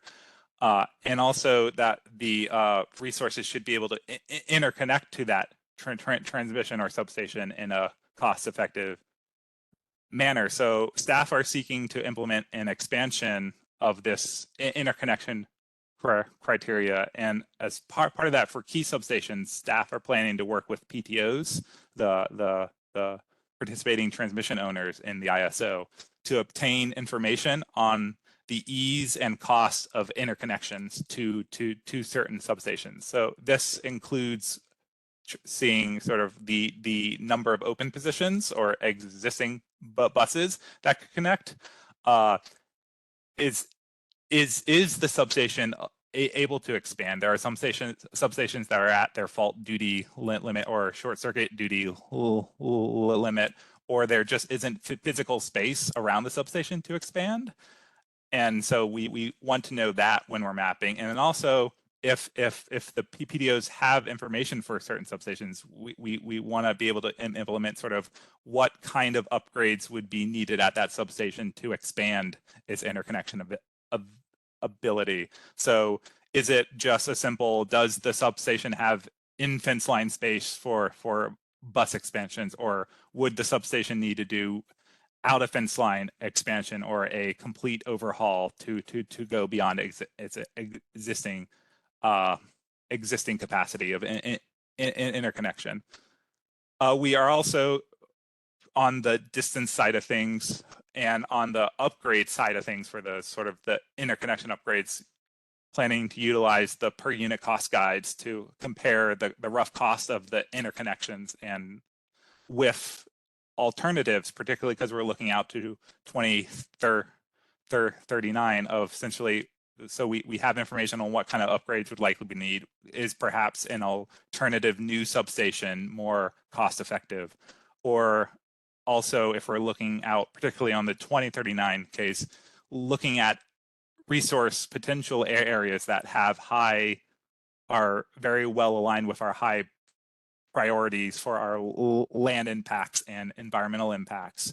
What's the interconnection cost of creating a new substation versus a very long gen tie? Next slide.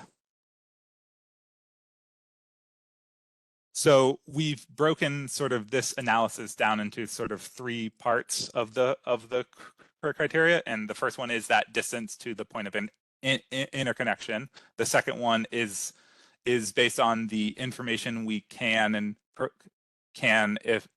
obtain from the PPDOs, the costs and options for interconnections at the substations.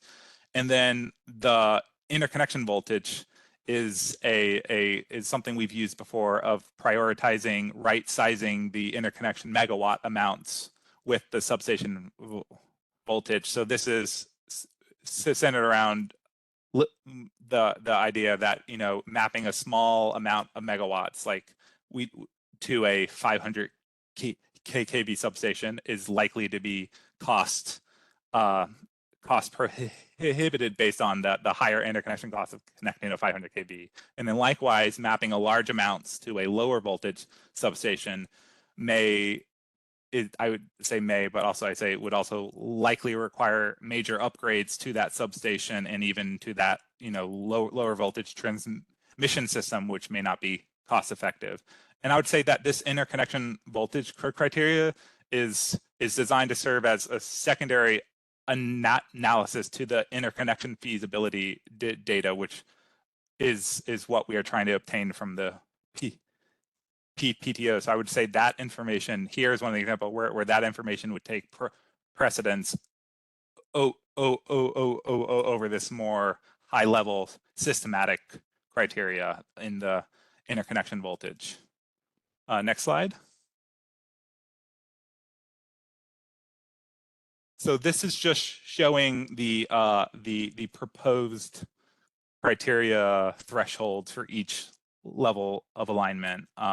We have specific distances, and then for the distance proposals, and the other two, we don't have specific megawatt or cost numbers, because both of those we believe are going to be very dependent on the information we obtain from the PTOs, and sort of that's an ongoing process right now of identifying which substations we need to ask the PTOs for the information for, and what information they're able to obtain. So the specific numerical thresholds are going to be developed and shared once we have that information. But for that interconnection capability, we have the general guidance of what would meet these thresholds. So that level 1 top priority alignment is that the mapped amount likely only needs the amount of open positions that are already at that substation. So you'd need no expansion or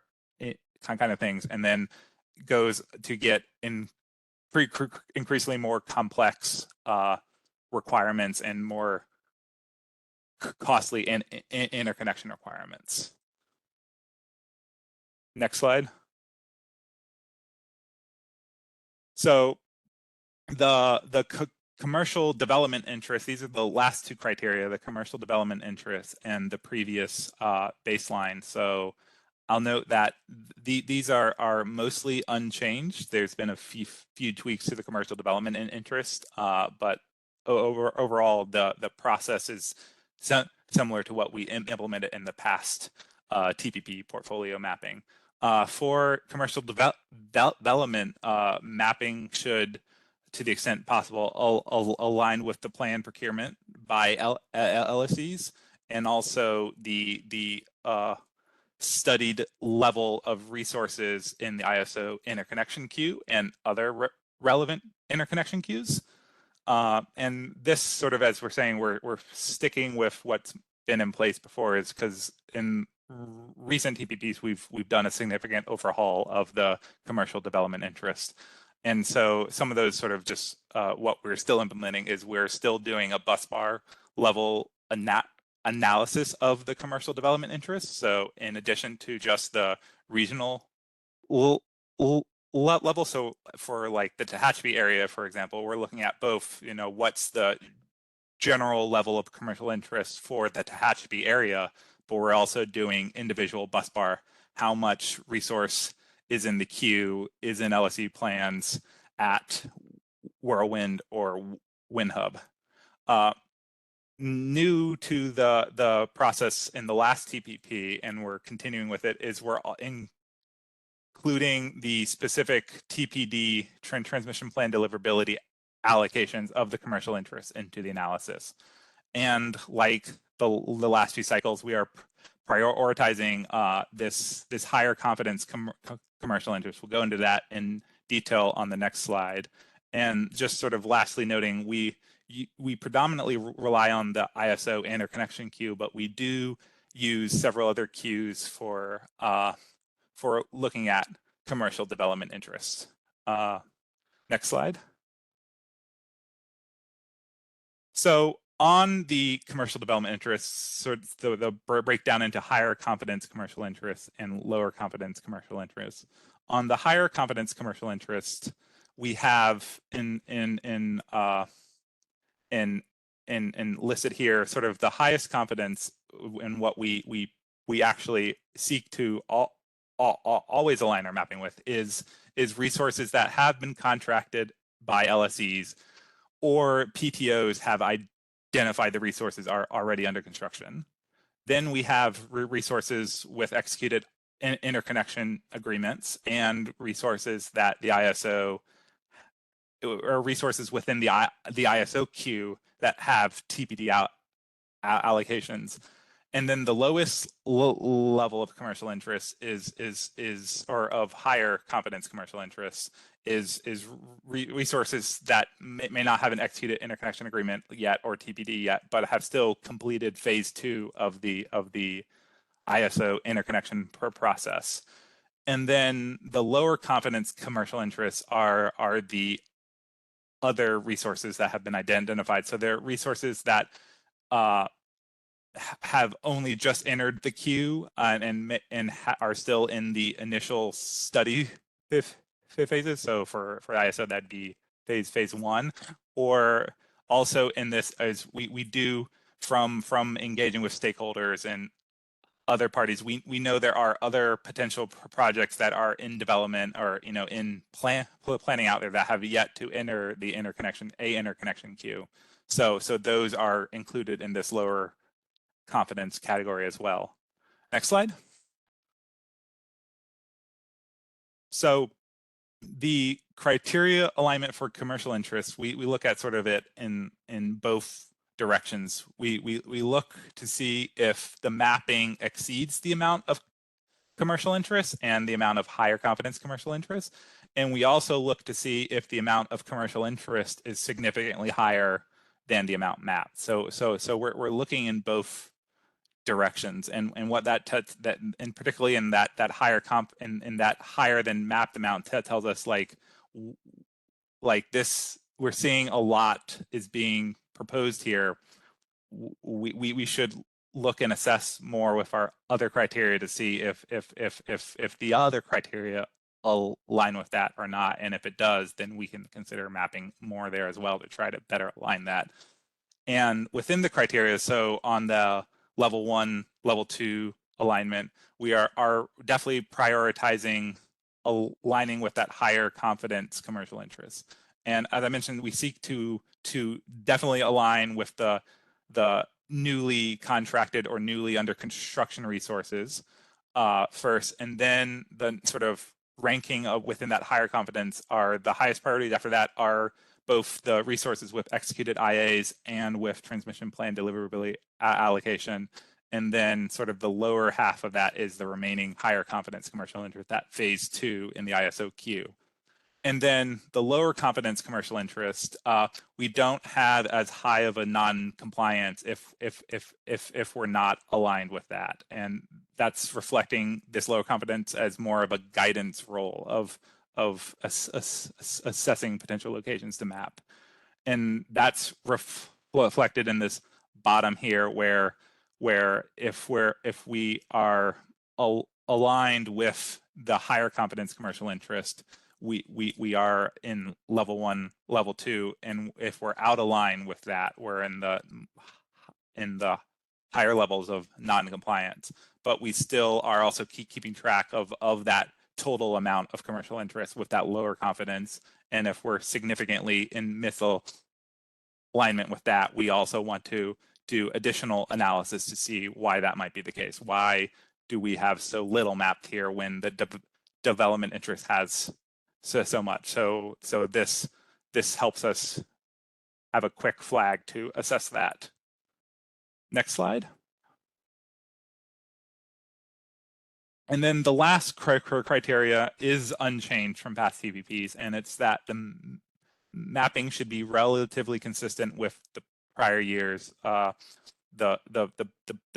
base case portfolio should have at least the same amount or not less than the amount of resources mapped to the locations of the previous base case. And then similar portfolios should also have similar levels of mapping in the same areas. And this is to sort of identify if we are in non-compliance. So at level 4, level 5, there needs to be a sort of a clearly explicit justification for why that is the case to allow that to proceed in that misalignment. And then, so that's the last of that. And I think we can pause here. Actually, let's just go ahead to the next slide. And then after I go through the next steps, then we can turn back to questions on this array of the other criteria, because I do see a lot that I wasn't able to get to in the Q&A, and I'm sure we'll have on call as well. So for next steps, next slide, please. So the draft Busbar mapping methodology document, which goes into more detail on the information we presented here, is available online. And as Sophia mentioned, the land use screens are also been posted online through the CEC websites for stakeholders to review.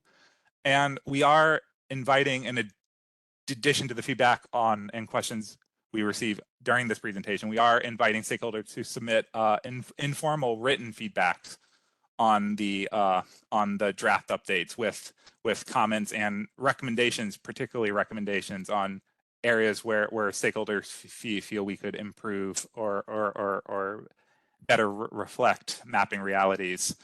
So we're asking for informal comments by Friday, August 4th, so in about 2.5 weeks.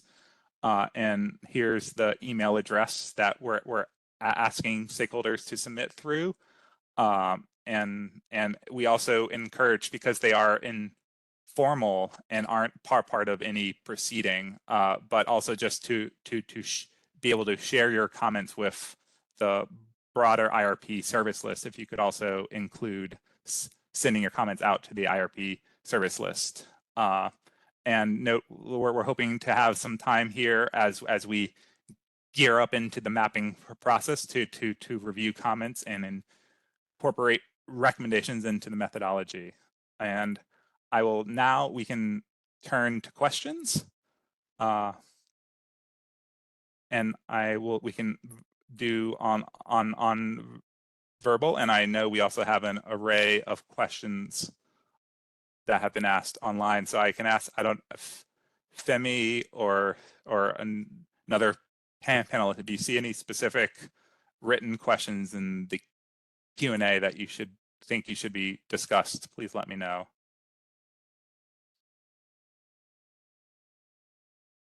Yes, okay.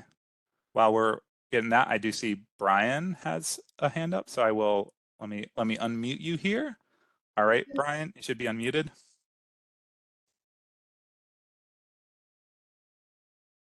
I think you just muted, remuted. Let's try that again. You're unmuted, Brian.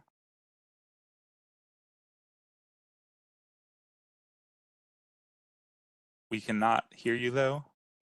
Are you muted? Can you hear me now, Jared? Yes, we can hear you. I can hear you now. Thank you. Oh, great. Okay, this is Brian Beering for American Clean Power. First off, I just want to echo all the kudos.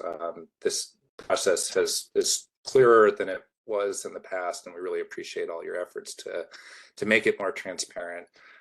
One area that I think we are still having a lot of questions, don't really understand how it's affecting, the actual results, the IRP inputs and assumptions that go into the TPP, is in the area of the maximum import capability and studying in-state upgrades that are needed to expand the MIC.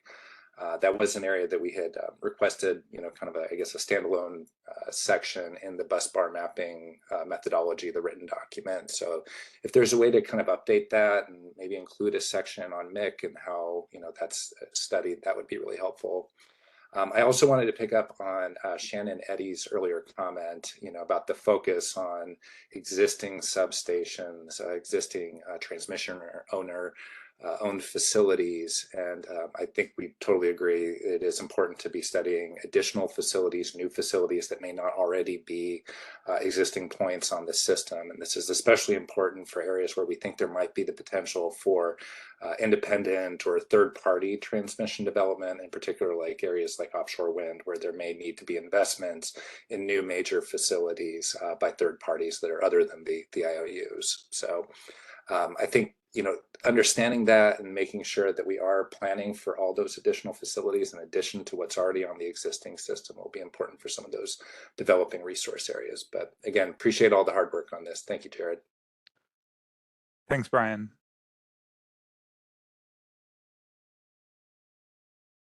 All right, I'm looking through some of the questions that have been posted and not answered yet. Hi, Jared. Yes. I think there's a question on upgrades beyond the CAISO. So Pushka Wiggle had a question. Has the IRP team given any thought to seeking guidance from the CAISO and potentially adding resources beyond the existing capabilities plus the identified ADNU driven capabilities that I think would be worth discussing based off of, the comments during the INA and the work we're doing in that regard?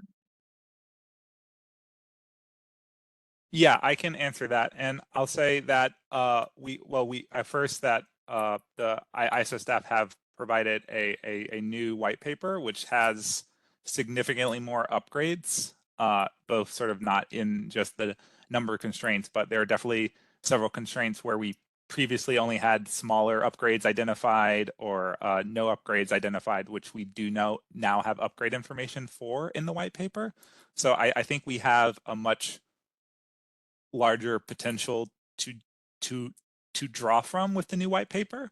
And I will note that we have in the past, particularly in the 23-24 TPP, where we were looking out to 2035, and particularly in the southern PG&E area, so that the Fresno and Kern ISO study areas, we had a lot of map resources which were in a lot of the ISO default zones, so where they didn't have an identified upgrade or even a actual capability limit, and we did in that cycle exceed a lot of those transmission constraints. So this is something that we are often forced to do, in that sort of in our mapping, we just have limited amount of information. As for sort of like looking at the upgrade potential, I think that's sort of one of the key things of the TPP is sort of identifying those upgrade potentials. And so I wouldn't want the Busbar mapping group to be, estimating, okay, since we mapped, so many megawatts to here, we can assume that this would require, a new line costing X amount, because I know the ISO has a lot of analysis that go into that. But I think we do have a lot of information that we can infer potential impacts from, so we might not be able to have explicit, this would be the upgrade and this would be the cost. We do have inference from, for example, like the 20-year outlook of the size or potential magnitude of upgrades that may be required. So in the cases where we are mapping and exceeding the limits and even like the upgrade amounts, we are still factoring in that secondary level of information in the mapping process.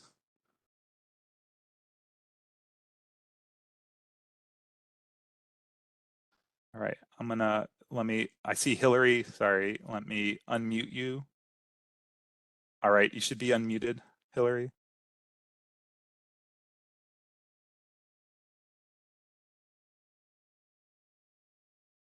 I think you might still be muted on, oh, here, let me unmute you again. Hi, can you hear me? Yes, I can hear you now. Okay, great. Hi, thanks. Yeah, great presentation. This really does get better every year. The improvements on commercial viability are particularly interesting, and I just wanted to ask or encourage as much transparency as possible in the breakdown of the resources into those viability criteria. I know last year you did include some of that information in the detailed spreadsheets about which projects had phase twos at which substations. So just encourage you to keep providing as much transparency as you can about the viability of. Oh. Can you hear me? Yes, I can hear you again. Okay. And then the other viability question or transparency question I had was around the kind of back and forth you're having with the PTOs and CAISO for information that goes beyond the white paper. Just wondering if any of that will be, somehow included in the ultimate Busbar mapping data somehow, or, if that's going to be transparent at all, or if there's a way that stakeholders can get involved in that discussion. Yeah, so I say there's sort of a twofold part to that. So the information we're primarily engaging with ISO staff, so Nabu and Lindsay is often sort of better identifying which substations are in which constraints, and also, as I noted on the slide, sort of the most recently approved upgrades, how they impact constraints. So the Busbar mapping group is working with the ISO to get estimates for the ones that we don't have estimates for, and that information will be reflected in the documentation, the mapping report, and then also the mapping dashboard that goes out. And as we did last cycle, where we did sort of a draft mapping with the ruling that went out, we're hoping to have a similar level of stakeholder feedback on sort of the intermediate mapping process where that kind of information would be displayed, and we can get feedback on how we incorporated that. And then on the PTO side, we're specifically engaging with them around substation level information, and this is a new process, so we're not fully sure how that information will look and sort of how much can be shared. So that's an ongoing of sort of how we present that and how we can share it, but we will share essentially as much as we can of that kind of information.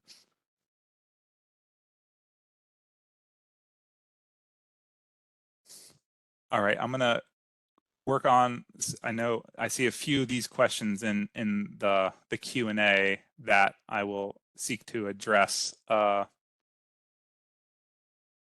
note sort of one question here is, does the mapped bus bar have a year when it will be used based on project resources coming online and possible cutoff dates? And does that year upgradation be considered? So we have a few things about that. So we do have, I guess, on the commercial interest side, the estimated online dates for various projects. And then on the transmission side, we have ISO provides estimated construction times for the upgrade. So those kinds of information do get factored in.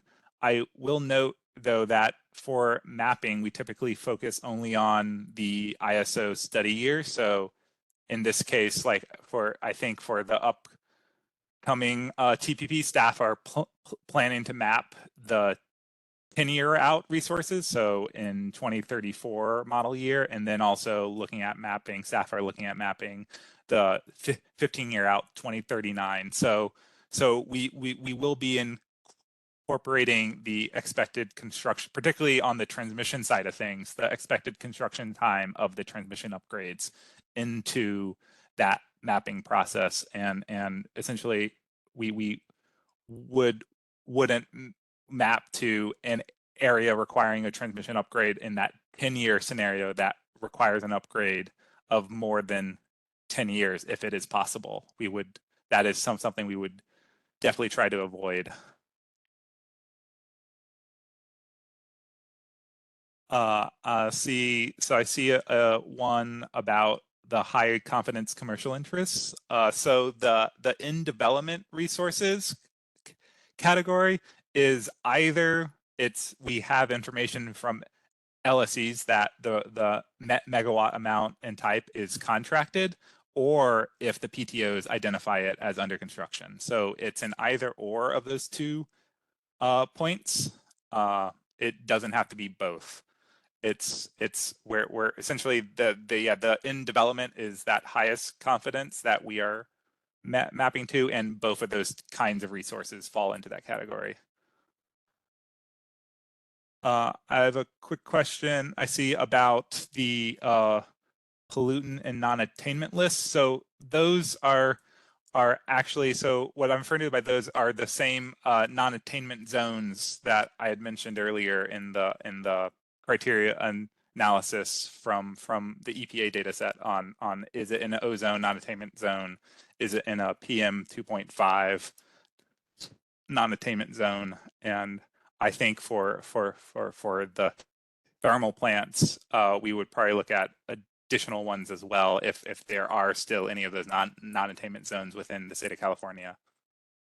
On Nancy Rader's comment on, do resources have to be in LCR area? So no, they do not. The LCR area sort of same thing with the disadvantaged community are sort of just situational priorities. We aren't sort of saying we're not discouraging mapping from other areas.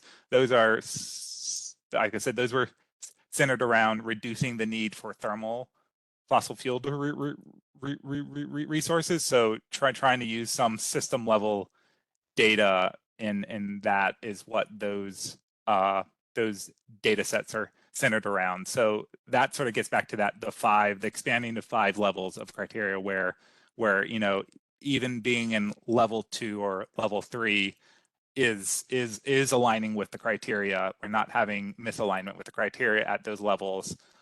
We're just maybe not meeting the priorities that we've assigned, but that doesn't mean we're discouraging mapping from those areas or avoiding mapping to those areas.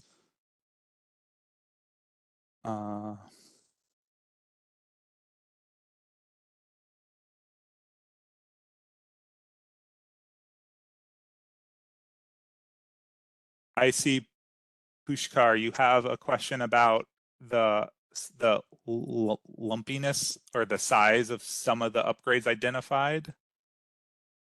I don't know if you could hop online to expand on that more, or I'll try to answer what what I think you're asking. Here, let me unmute you. All right, you should be unmuted.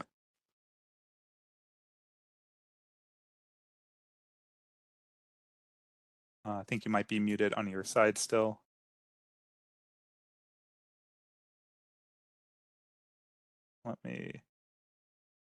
All right, let's try again.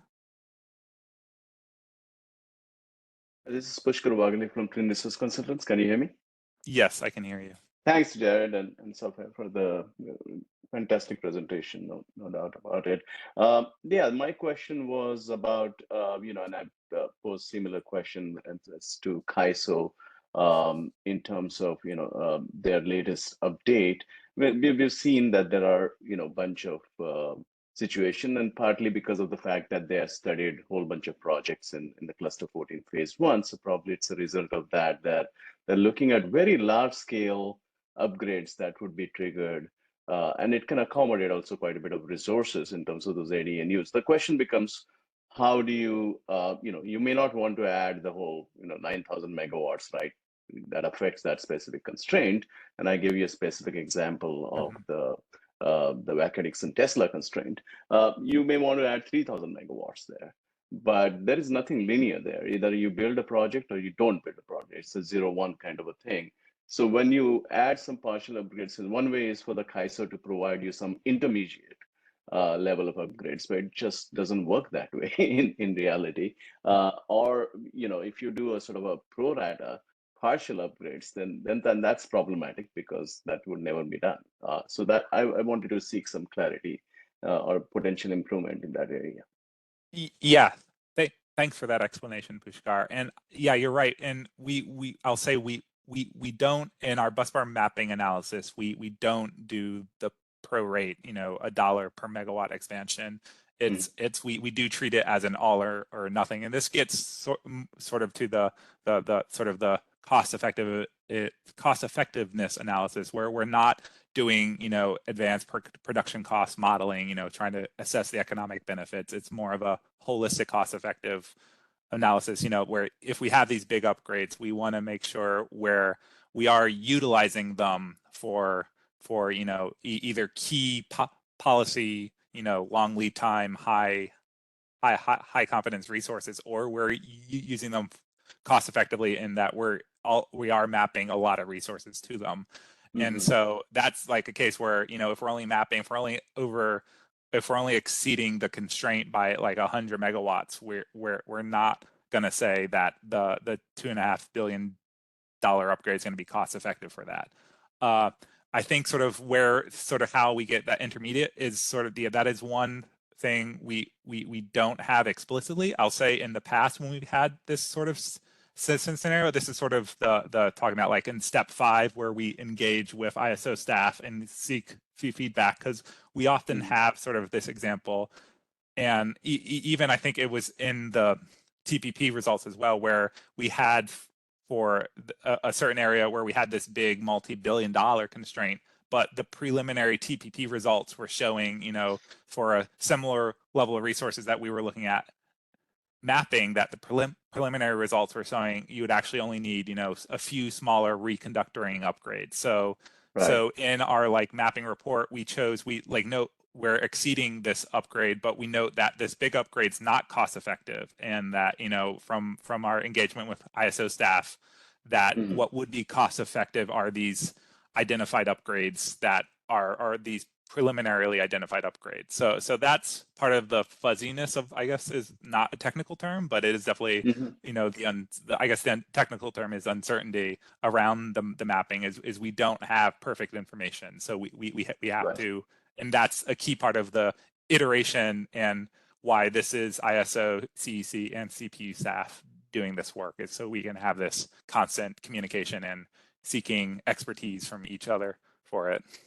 That's great, because the answer that I've gotten in the response window sort of concerns me, because if you have sort of levelized dollars per megawatt a year value, and if that's what you're using, then potentially you could add resources, let's say maybe 1,000 or 2,000 megawatts, and the CAISO will study that as part of the 24-25 TPP and say, no, we require actually $2.5 billion of upgrade.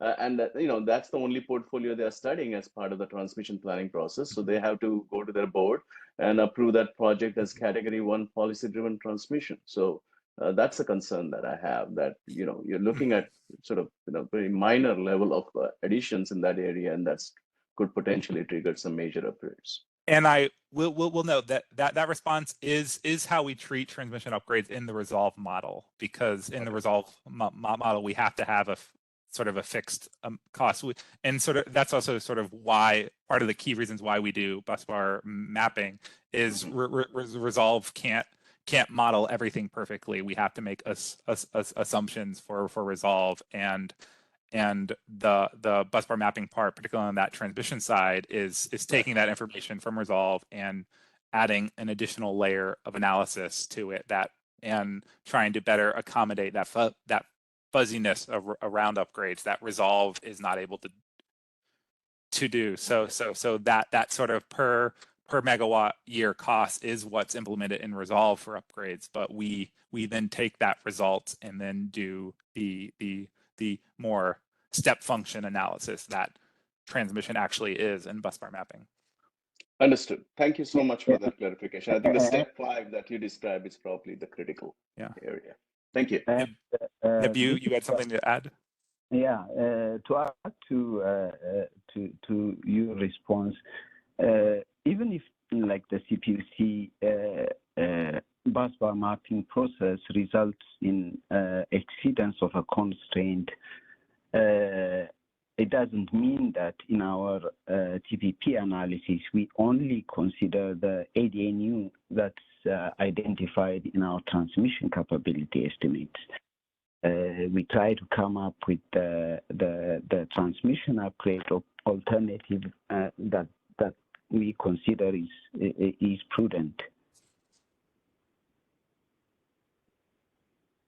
Thanks Nabil, for that. Yeah.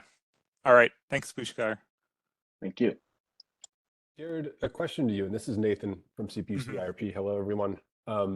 Just to sharpen our answer for, I think, Nina and Christian, is it self-evident which gas retirement assumptions they're referring to, or is this, in a more general sense, a kind of policy call type assumption we would have to be making in IRP to characterize gas retirements above and beyond anything that's either currently slated to retire or goes past our usual assumptions about when things go offline? Which questions are you referring to specifically, Nathan? Seeing Nina Robertson from Earth Justice and Christian Lambert, looks like the two latest questions in the Q&A bar.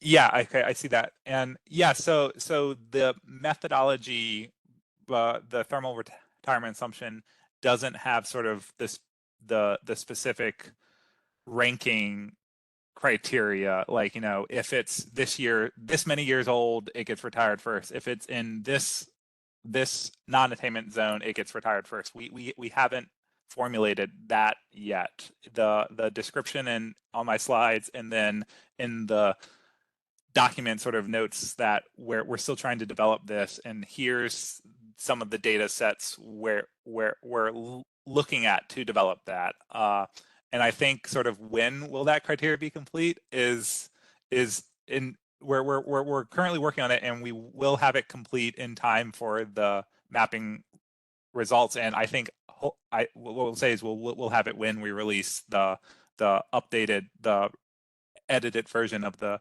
methodology later in Q3 of this year. So it's still under development, but it's I think in like the next few months we'll have it finalized for the methodology.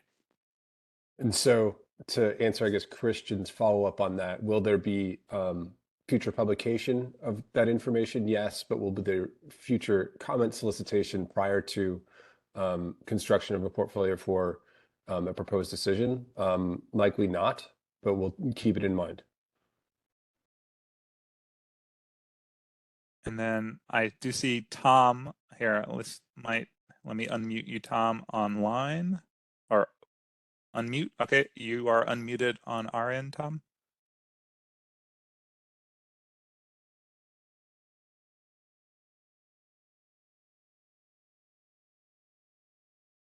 Can you hear me? Yes, I can hear you now. All right. I was just wondering on slide 41, when you're talking about cost-effective transmission upgrades, I certainly understand the cost side. It's the cost of the upgrade. What goes into the benefit side of the cost effectiveness calculation? So I hinted at this a little in the earlier response to Pushkar, but it's related to, as particularly for this part, is the amount and the resource type and amount of resources that are utilizing it. And so, like, for example, we were talking about earlier, if it's a large multi-billion-dollar upgrade, then ideally we'd have multiple thousands of megawatts that were utilizing it. And I think a key sort of the comparison cost is what are the alternatives. So for example, if there's not really another place that has existing capacity, then then that points to that upgrade being more necessary, and even with the cost. However, if there's large areas that have existing transmission capacity still and have good criteria alignment with all the other criteria, then that upgrade, even if it would serve a lot of resources, it may be more cost effective to remap those resources to other areas of the state where there is the transmission capacity. And it depends on how the criteria alignment with all the other criteria work as well, if that made sense. I mean, it makes sense conceptually.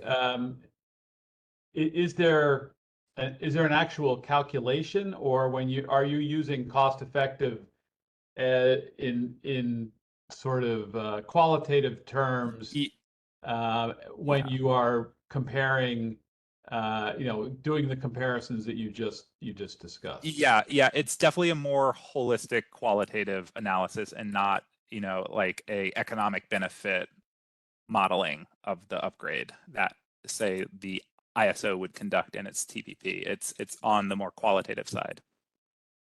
Okay, thank you.